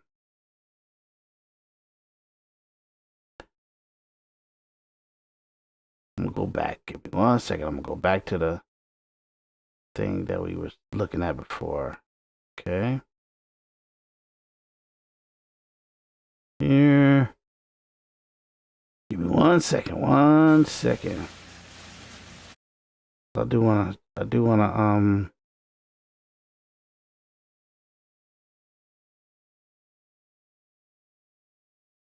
where is that? Soleimani. Right here. Last night, the United States brought the world's #1 terrorist leader to justice. Abu Bakr al-Baghdadi is dead. He was the founder and leader of ISIS, the most ruthless and violent terror organization anywhere in the world. The United States has been searching for Baghdadi for many years. Capturing or killing Baghdadi has been the top national security priority of my administration. U.S. Special Operations Forces executed a dangerous and daring nighttime raid in northwestern Syria and accomplished their mission in grand style. The U.S. personnel were incredible. I got to watch much of it. No personnel were lost in the operation, while a large number of Baghdadi's fighters and companions were killed with him.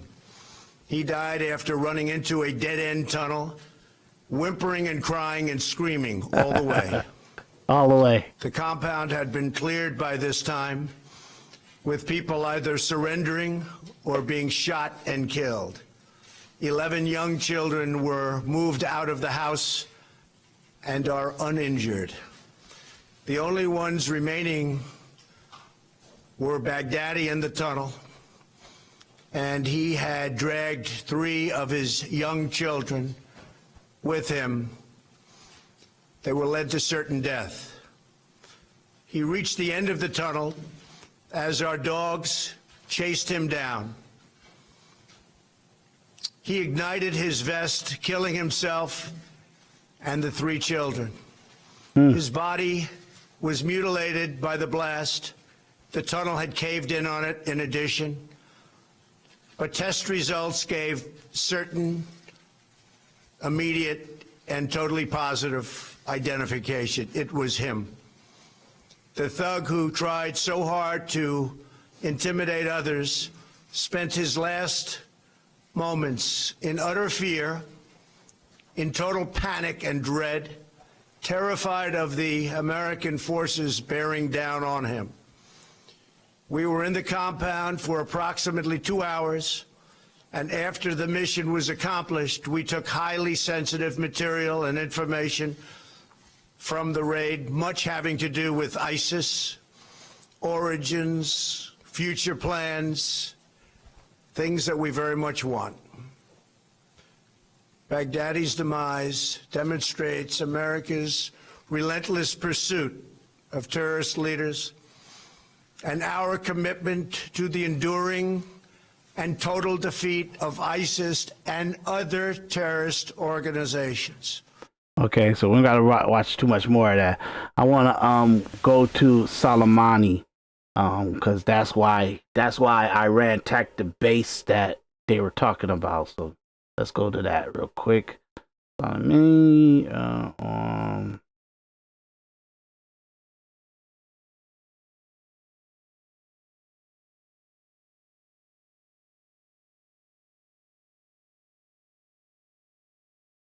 okay. Make this real quick, y'all.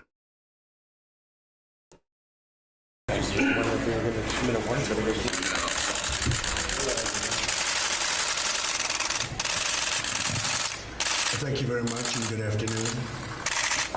As president, my highest and most solemn duty is the defense of our nation and its citizens.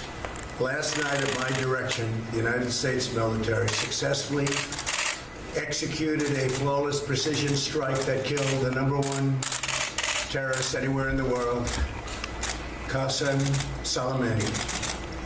Soleimani was plotting imminent and sinister attacks on American diplomats and military personnel, but we caught him in the act and terminated him. Under my leadership, America's policy is unambiguous to terrorists who harm or intend to harm any American. We will find you. We will eliminate you. We will always protect our diplomats, service members, all Americans, and our allies. For years, the Islamic Revolutionary Guard Corps and its ruthless Quds Force, under Soleimani's leadership, has targeted, injured, and murdered hundreds of American civilians and servicemen.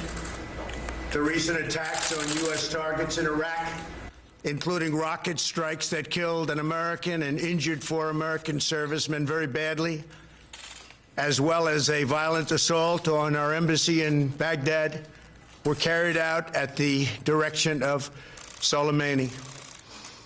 Soleimani made the death of innocent people his sick passion, contributing to terrorist plots as far away as New Delhi and London. Today, we remember and honor the victims of Soleimani's many atrocities, and we take comfort in knowing that his reign of terror is over.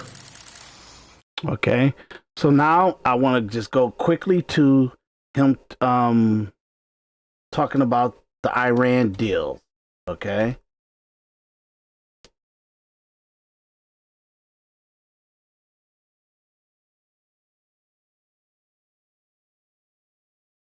Just a few months ago. We're not going that far. We're going a few months ago before the Iran war. Just so you guys can hear about the negotiation.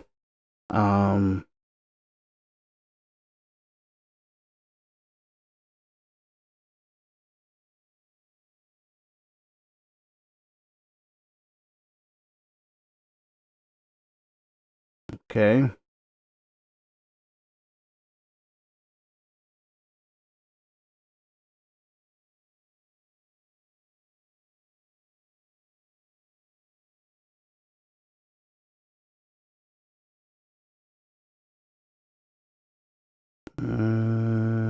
Let's go to. Okay. I want to go to Marco Rubio and them having a conversation about the why the deal, like, because at the deal they're real arrogant at the deal. Trump said Iran's nuclear deal deadline. Okay, so here we go. Let's listen to this. Here at the Score Bet, it's not just a tournament, it's personal.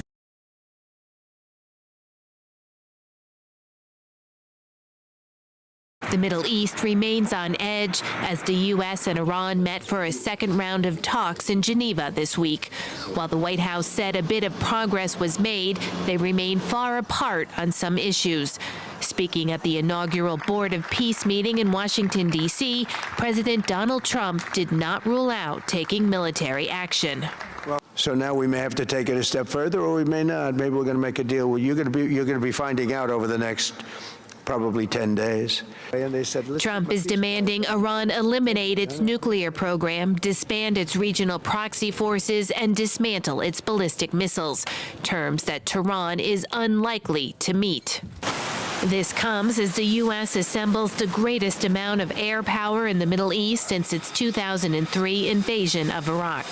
Over the past few days, Washington has continued to send F-35 and F-22 fighter jets to the region, according to flight tracking data.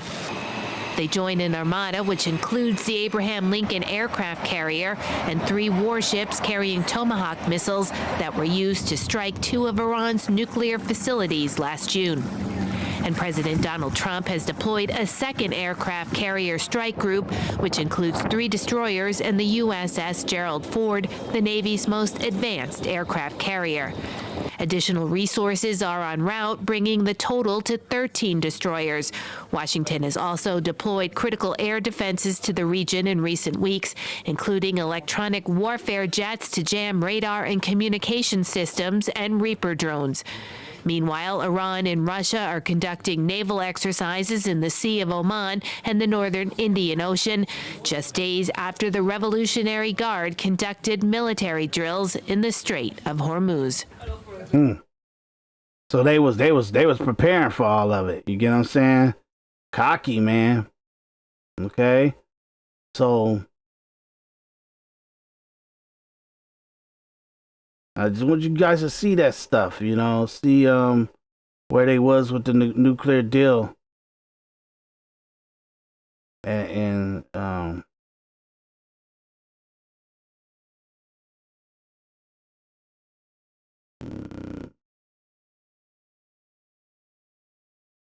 The president is extending his timeline for Iran to make a deal from 10 to 15 days. That still puts it in line with the 2-week time frame that Iran had given to address the gaps after the second round of indirect talks with the U.S. earlier this week. What is the goal if there is a U.S. military strike? well, we're going to make a deal, or we're going to get a deal one way or the other. But with a military strike, is it to wipe out their nuclear program? I'm not going to talk to you about that, but we're either going to get a deal or it's going to be unfortunate for them. And you said today 10 days. You've given them a deadline firm to make a deal? I would think that would be enough time, 10, 15 days, pretty much maximum. The talks focus largely on Iran's nuclear program, but the U.S. also wants Iran to give up its long-range ballistic missiles. And Iranian officials maintain their ballistic missile program is not up for negotiation. The Wall Street Journal now reporting the president is weighing a limited strike. And the reason why those ballistic missiles need to be on the table because how they attacked our military base in Kuwait that killed 7 people. That's the whole reason why they say, no, we gotta stop y'all. And we can't talk no more because y'all got ability to hurt us. And at any given time, you got ability to hurt Saudi Arabia, Kuwait, Bahrain, all the people that's around the area that's trying to modernize their society. And you guys can have bombs coming over there at any given time in Israel and all that stuff. So it was they knew how dangerous that Iran was, and that's why through the negotiation they said y'all got to give up the ballistic missiles because y'all not sane people with that kind of battle. Y'all were indiscriminate. Like, we won't shoot nuclear missiles. We won't even shoot our nuclear missiles at anyone in Mexico or in Canada or anything like that to put people in their place or anything, even Cuba or Venezuela or anything. We wouldn't even do that. Iran would. And they showed it by when they got attacked, they shot everybody. They shot at every country ballistic missiles and stuff. So that's the problem. That's what he was trying to stop, or at least get a deal on it. If not, then whatever got to happen has got to happen. So this is the negotiation that they were at. I'm telling you, they were fighting. That's Trump sent his son to go talk to this gentleman to the far left of your screen. That's Trump's daughter's husband. He's very important to the family, but even to show some kind of respect and stuff, he sent his family member to negotiate because he's a great negotiator, Jared Kushner. He's a great negotiator, and even the gentleman that's in the middle, but it wasn't good enough. They were arrogant. To pressure Iran to make concessions. The outlet reports, per People Familiar, the opening assault, which, if authorized, could come within days, would target a few military or government sites. People familiar with the matter said. If Iran still refused to comply with Trump's directive to end its nuclear enrichment, the U.S. would respond with a broad campaign against regime facilities, potentially aimed at toppling the Tehran regime. Russia is urging restraint. A spokesperson for the Kremlin says Russia continues to develop relations with Iran, and in doing so, we call on our Iranian friends and all parties in the region to exercise restraint and caution, and we urge them to prioritize political and diplomatic means in resolving any problems. Remember, though, back in June, the president gave a 2-week timeline for Iran to make a deal. Hours later, he gave the green light for Operation Midnight Hammer. Carly and Todd. That is a very good reminder. Madeline Rivera live for us in Washington. And that's Trump taking out the nuclear facility and stuff, and pretty much collapsing a whole mountain on this program and stuff. It's the wild stuff. Okay, so you guys have to have context to how Trump was preemptively before he decided to go and do the military. It was out of his hand. Obviously, they wasn't going to kind of give up their program and stuff like that. And, you know, there was no negotiation to the situation. Whew. Obviously, we're going to have to break this up into 2 parts. Not because I'm too tired, but at the same time, I don't want this to be 2 hours. I don't want it to be 3 hours, 4 hours long. So I'm going to go back to give me a second. I'm going back to Tucker Carlson. Imagine being able to build an app with your name on it just by thinking about it. I do hate these commercials. I do.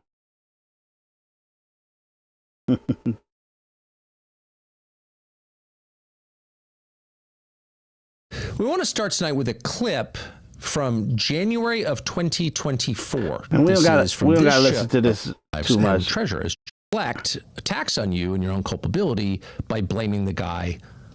Your first instinct of what they were seeing, of our waste of American lives and treasure, as Joe Kent said. So we haven't reached that stage, thankfully. We're moving toward it, and everyone who's watching carefully knows that. And if you're honest, you know that. So this is a very serious moment we're in, and we're watching not just a war in Iran, but potentially a total realignment of the world and the loss, in some sense, of what the United States has globally.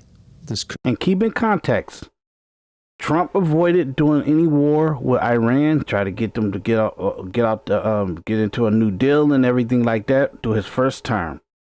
They had all Biden's time, and they decided to do a all-out attack on Israel, killing. I just looked at it, and it was like 11 to 1,300 people, innocent people. In addition to that, Trump comes in, and obviously now he had the CIA, he had the FBI, he had the DOJ trying to prosecute him, try to impeach him. He had the Democrats and the Republicans trying to impeach him and everything like that on his first term. So it messed up a lot of negotiation that he could have had with China, that he could have had with Iran and everything. But comes now when he goes into negotiation with them on the first thing he do once he comes in to the White House on his second term in January 2025, he gets into a negotiation with Iran. They milked it and stretched it out all the way to June, July of 2025. Trump said, hey, I got to show you guys that there's another level we can go to this. Obviously, you guys not going to take the carrot, so I'm going to give you the stick, but I'm going to give you an example of the stick. So he does a major bombing of their nuclear plants and their nuclear locations, because they had it inside mountains and stuff. So they crumbled those mountains and everything. Big, huge, like real powerful bombs and stuff that actually the bombs are built to go into the ground and explode into the ground facility, just in case something is under the bunkers or underground. So they destroyed all the nuclear plant and everything. After that, Russia goes in to actually start to help them build a better facility, just to make a more safe or ability for the nuclear situation. Trump and them, they go into negotiation with them at the end of like 2025, all the way up to the 26th. Once he's seen like, okay, Russia's in there trying to help them build a new system, we're gonna take this out, because obviously y'all not gonna give up y'all not gonna give up wanting to have a nuclear power program because you don't got it. So, but at the same time, Russia's gonna help you guys gain nuclear. So we coming in, you know what I mean? And with no more talking. He sent his son. They talked from 5 to 6 months, 8 months or so. It wasn't working. That's why he went on attack. His thing is they're dangerous. They're dangerous with ballistic missiles. They're dangerous with drones and all that stuff. That was a theory until now that you see the attack and how they attacked our military bases, how they attacked different countries like Qatar and Saudi Arabia and Dubai and all that stuff, AU and the AUE and everything. How they stack the hotels and all that stuff like that. Now you see what they can do with ballistic missile. This is the whole reason why they wanted them to give it up. Keep in mind why Tucker Carlson is talking. He's talking as if there was no negotiation. There was no hesitation. Keep in mind, that's their narrative. There's no hesitation. We just attacking Iran. We just going to war with Iran. No, they begged for this. They begged for this. They did so much where it was no way to avoid it. Every single president, every single year, we got to have a conversation. We got to put so much time in politics and economic situation and dealing with Iran so they won't do anything crazy to Israel and all the other stuff. Trump just felt like this is the time to deal with this problem for good. Could be the beginning of the end of our influence in a lot of the world, and that's just the beginning. So again, now he's saying that it was the beginning of the end of the our influence. It so happened to be that Iran ended up, the people that was on Iran's side, like Qatar, they didn't want to get in. They wouldn't even let U.S. use the military bases. Qatar, Saudi Arabia, they like, no, if you're gonna attack Iran, we're not gonna help you. So and then still, Iran attacked the people that didn't help them.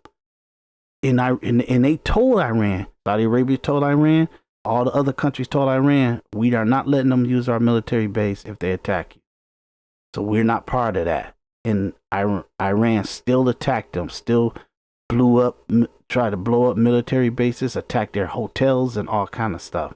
And then the Muslim governments all around Israel or all around Iran, they end up taking the side of America because Iran attacked them. So when he's talking about, oh, it's going to ruin influences all over the world. Nope. Iran messed up. We got more influence.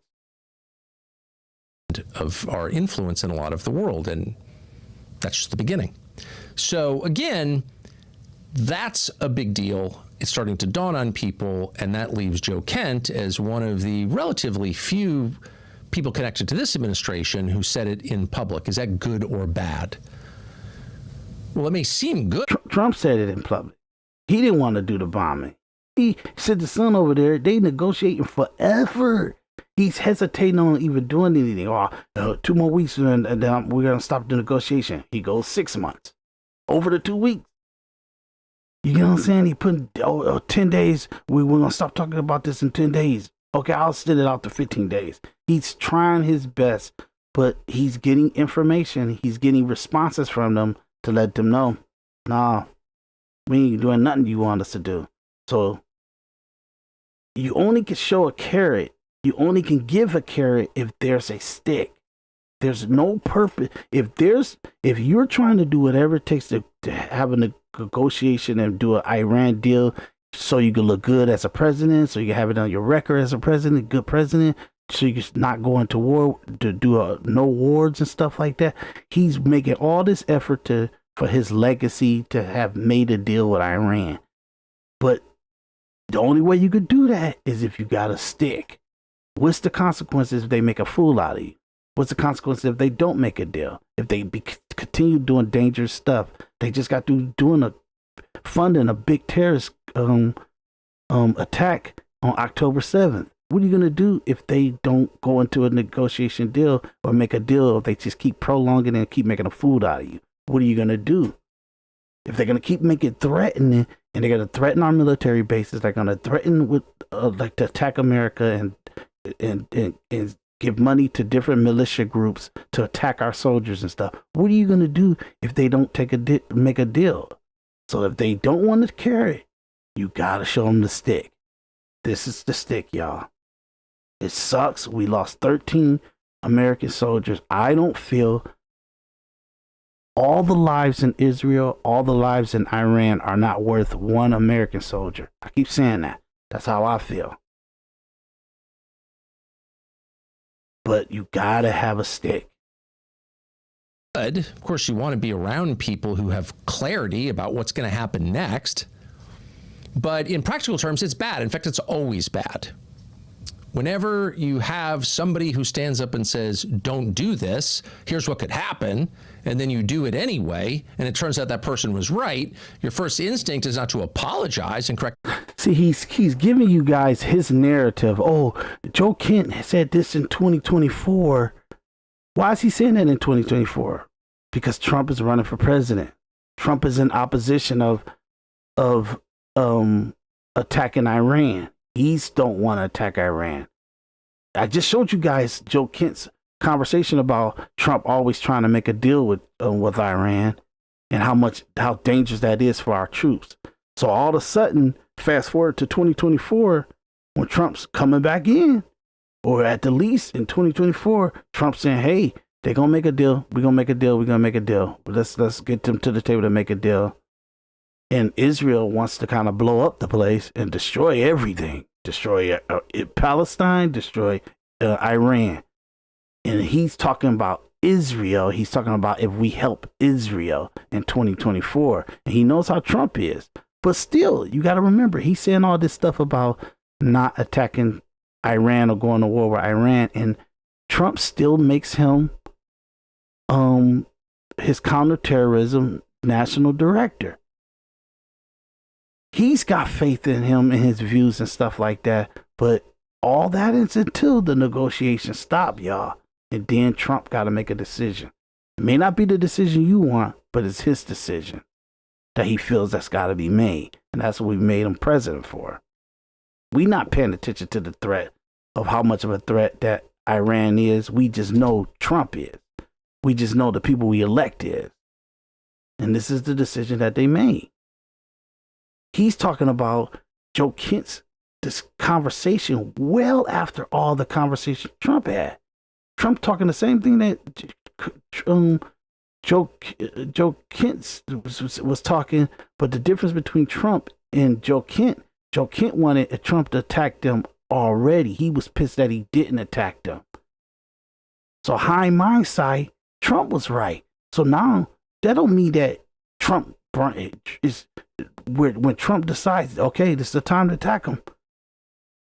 He gotta agree with a piece of shit person like Joe Kent. He's a nobody. He's irrelevant. Tucker Carlson is irrelevant. Candace Owens is irrelevant. These are people that are pontificating. They're theorizing. Decisions and things need to be done in the world to proceed and progress life towards something or an outcome. They're not worrying about that. Yeah, I hate them. They got like $5 worth of gas? Hell no. But I'm giving you guys context, okay? So he's going to bring in Joe Kent and they're going to have an interview. And this thing is about 2 hours, okay? We're going to stop this. We're going to continue with the next one. I'm going to come straight in to let him talk and introduce Joe Kent. And we're going to start kind of breaking down what he's saying, okay? So I'm sorry for holding you guys up and kind of giving you so much details and so much, but it's almost like I got to set up the context of the conversation they having just in case you guys didn't have the chance to watch the news and do all that stuff. I'm doing it for you, okay? So this Individual Perspective Podcast, hit that like, subscribe, share, hit the notification bell. However you guys need to contribute to this channel. I'm trying to grow it. I got to take a House of Hypocrites advice to see if they shadow ban me. I'm about to look into that right now. About 10:20. We went a little late on the Saturday. Okay. I'll see you guys on the next episode. All we're going to do is do a continuation of this. I know we got a lot to get into it. I hope I ain't got to do 3 of them, but I think I'm going to knock it out on the second one. I just felt like I had to give you guys context to why they having this conversation and what's the timeline. So I took you back to October, the real true understanding of what Trump's beliefs is and what he's trying to do and what he thinks about Iran and all that stuff. I gave you to the press conference where he took a report. He read the report. He took every evidence that the CIA gave him, the National Intelligence gave him, the FBI gave him, whatever information that was given by the government, he read through all that. And then he did that October 13th, 2017 press conference. Okay. And then you start to see all his actions all the conversation he given to the UN and all the other stuff is in context. So it lets you know how he understood the danger of Iran, but he went into deals. He wanted to make deals. And I want you guys to understand, he spent the last 8 years trying to make a deal with Iran. That's what Trump did. Spent 8 years. Even when he wasn't president, he always left it as, hey, we got to make a deal. So when he came in the first year, 2025, he worked to try to make that deal. But whatever they was doing throughout that whole year to the beginning of this year, it just let him know that he had to act.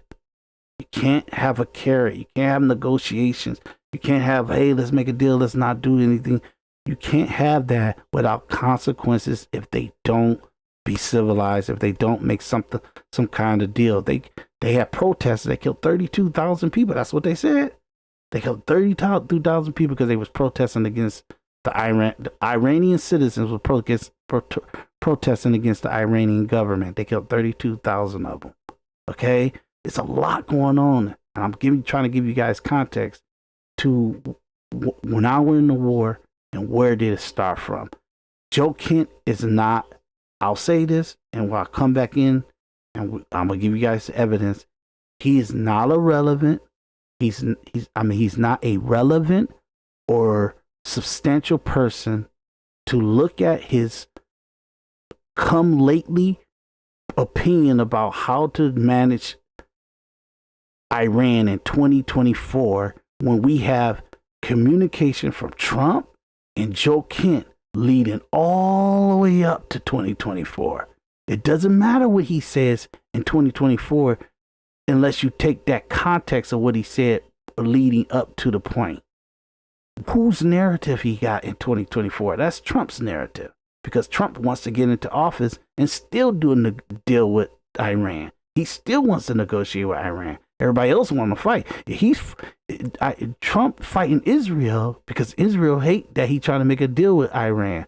But he fought him like, no, I'm going to make a deal with them. If I see that they wild and they disrespectful and they're going to keep making dangerous communication and doing dangerous stuff that could hurt our soldiers, then I'm going to stop making a deal and we're going to attack. And that's what happened. You had to have a stick. He talked to Carrot for 8 years, and he had to show them the stick because this got to end. This deal, this anger, this hatred from Iran to U.S., it's got to stop because we ain't got time to watch y'all all the time. So he's taking their ability to attack them away. That's what's going on. I understand they got a little fight left in them where they're still shooting ballistic missiles that could kind of combust into shrapnel and all that stuff like that. And they're trying to deal with that now, and they're trying to deal with whatever they look. I did a episode about this Iran war. If you go back 3 episodes back, I go in details about the Strait moves and the Iran war and all that good stuff. So it's continuation on this. But what I'm trying to do is, guys don't have to go through why we're in the war, what's going on in the war. I did it in the 3 episodes, but at the same time, I'm gonna give context to what's going on or whatever Joe Ken is saying in the interview or Tucker Carlson said in the interview, and I might bring up some things to kind of make my point. But look, I know. I'll see you guys in the next episode. This is Individual Perspective Podcast. My name is Daris D. McKinney, and I'll see you in the next one. Like, share, subscribe. Check you out.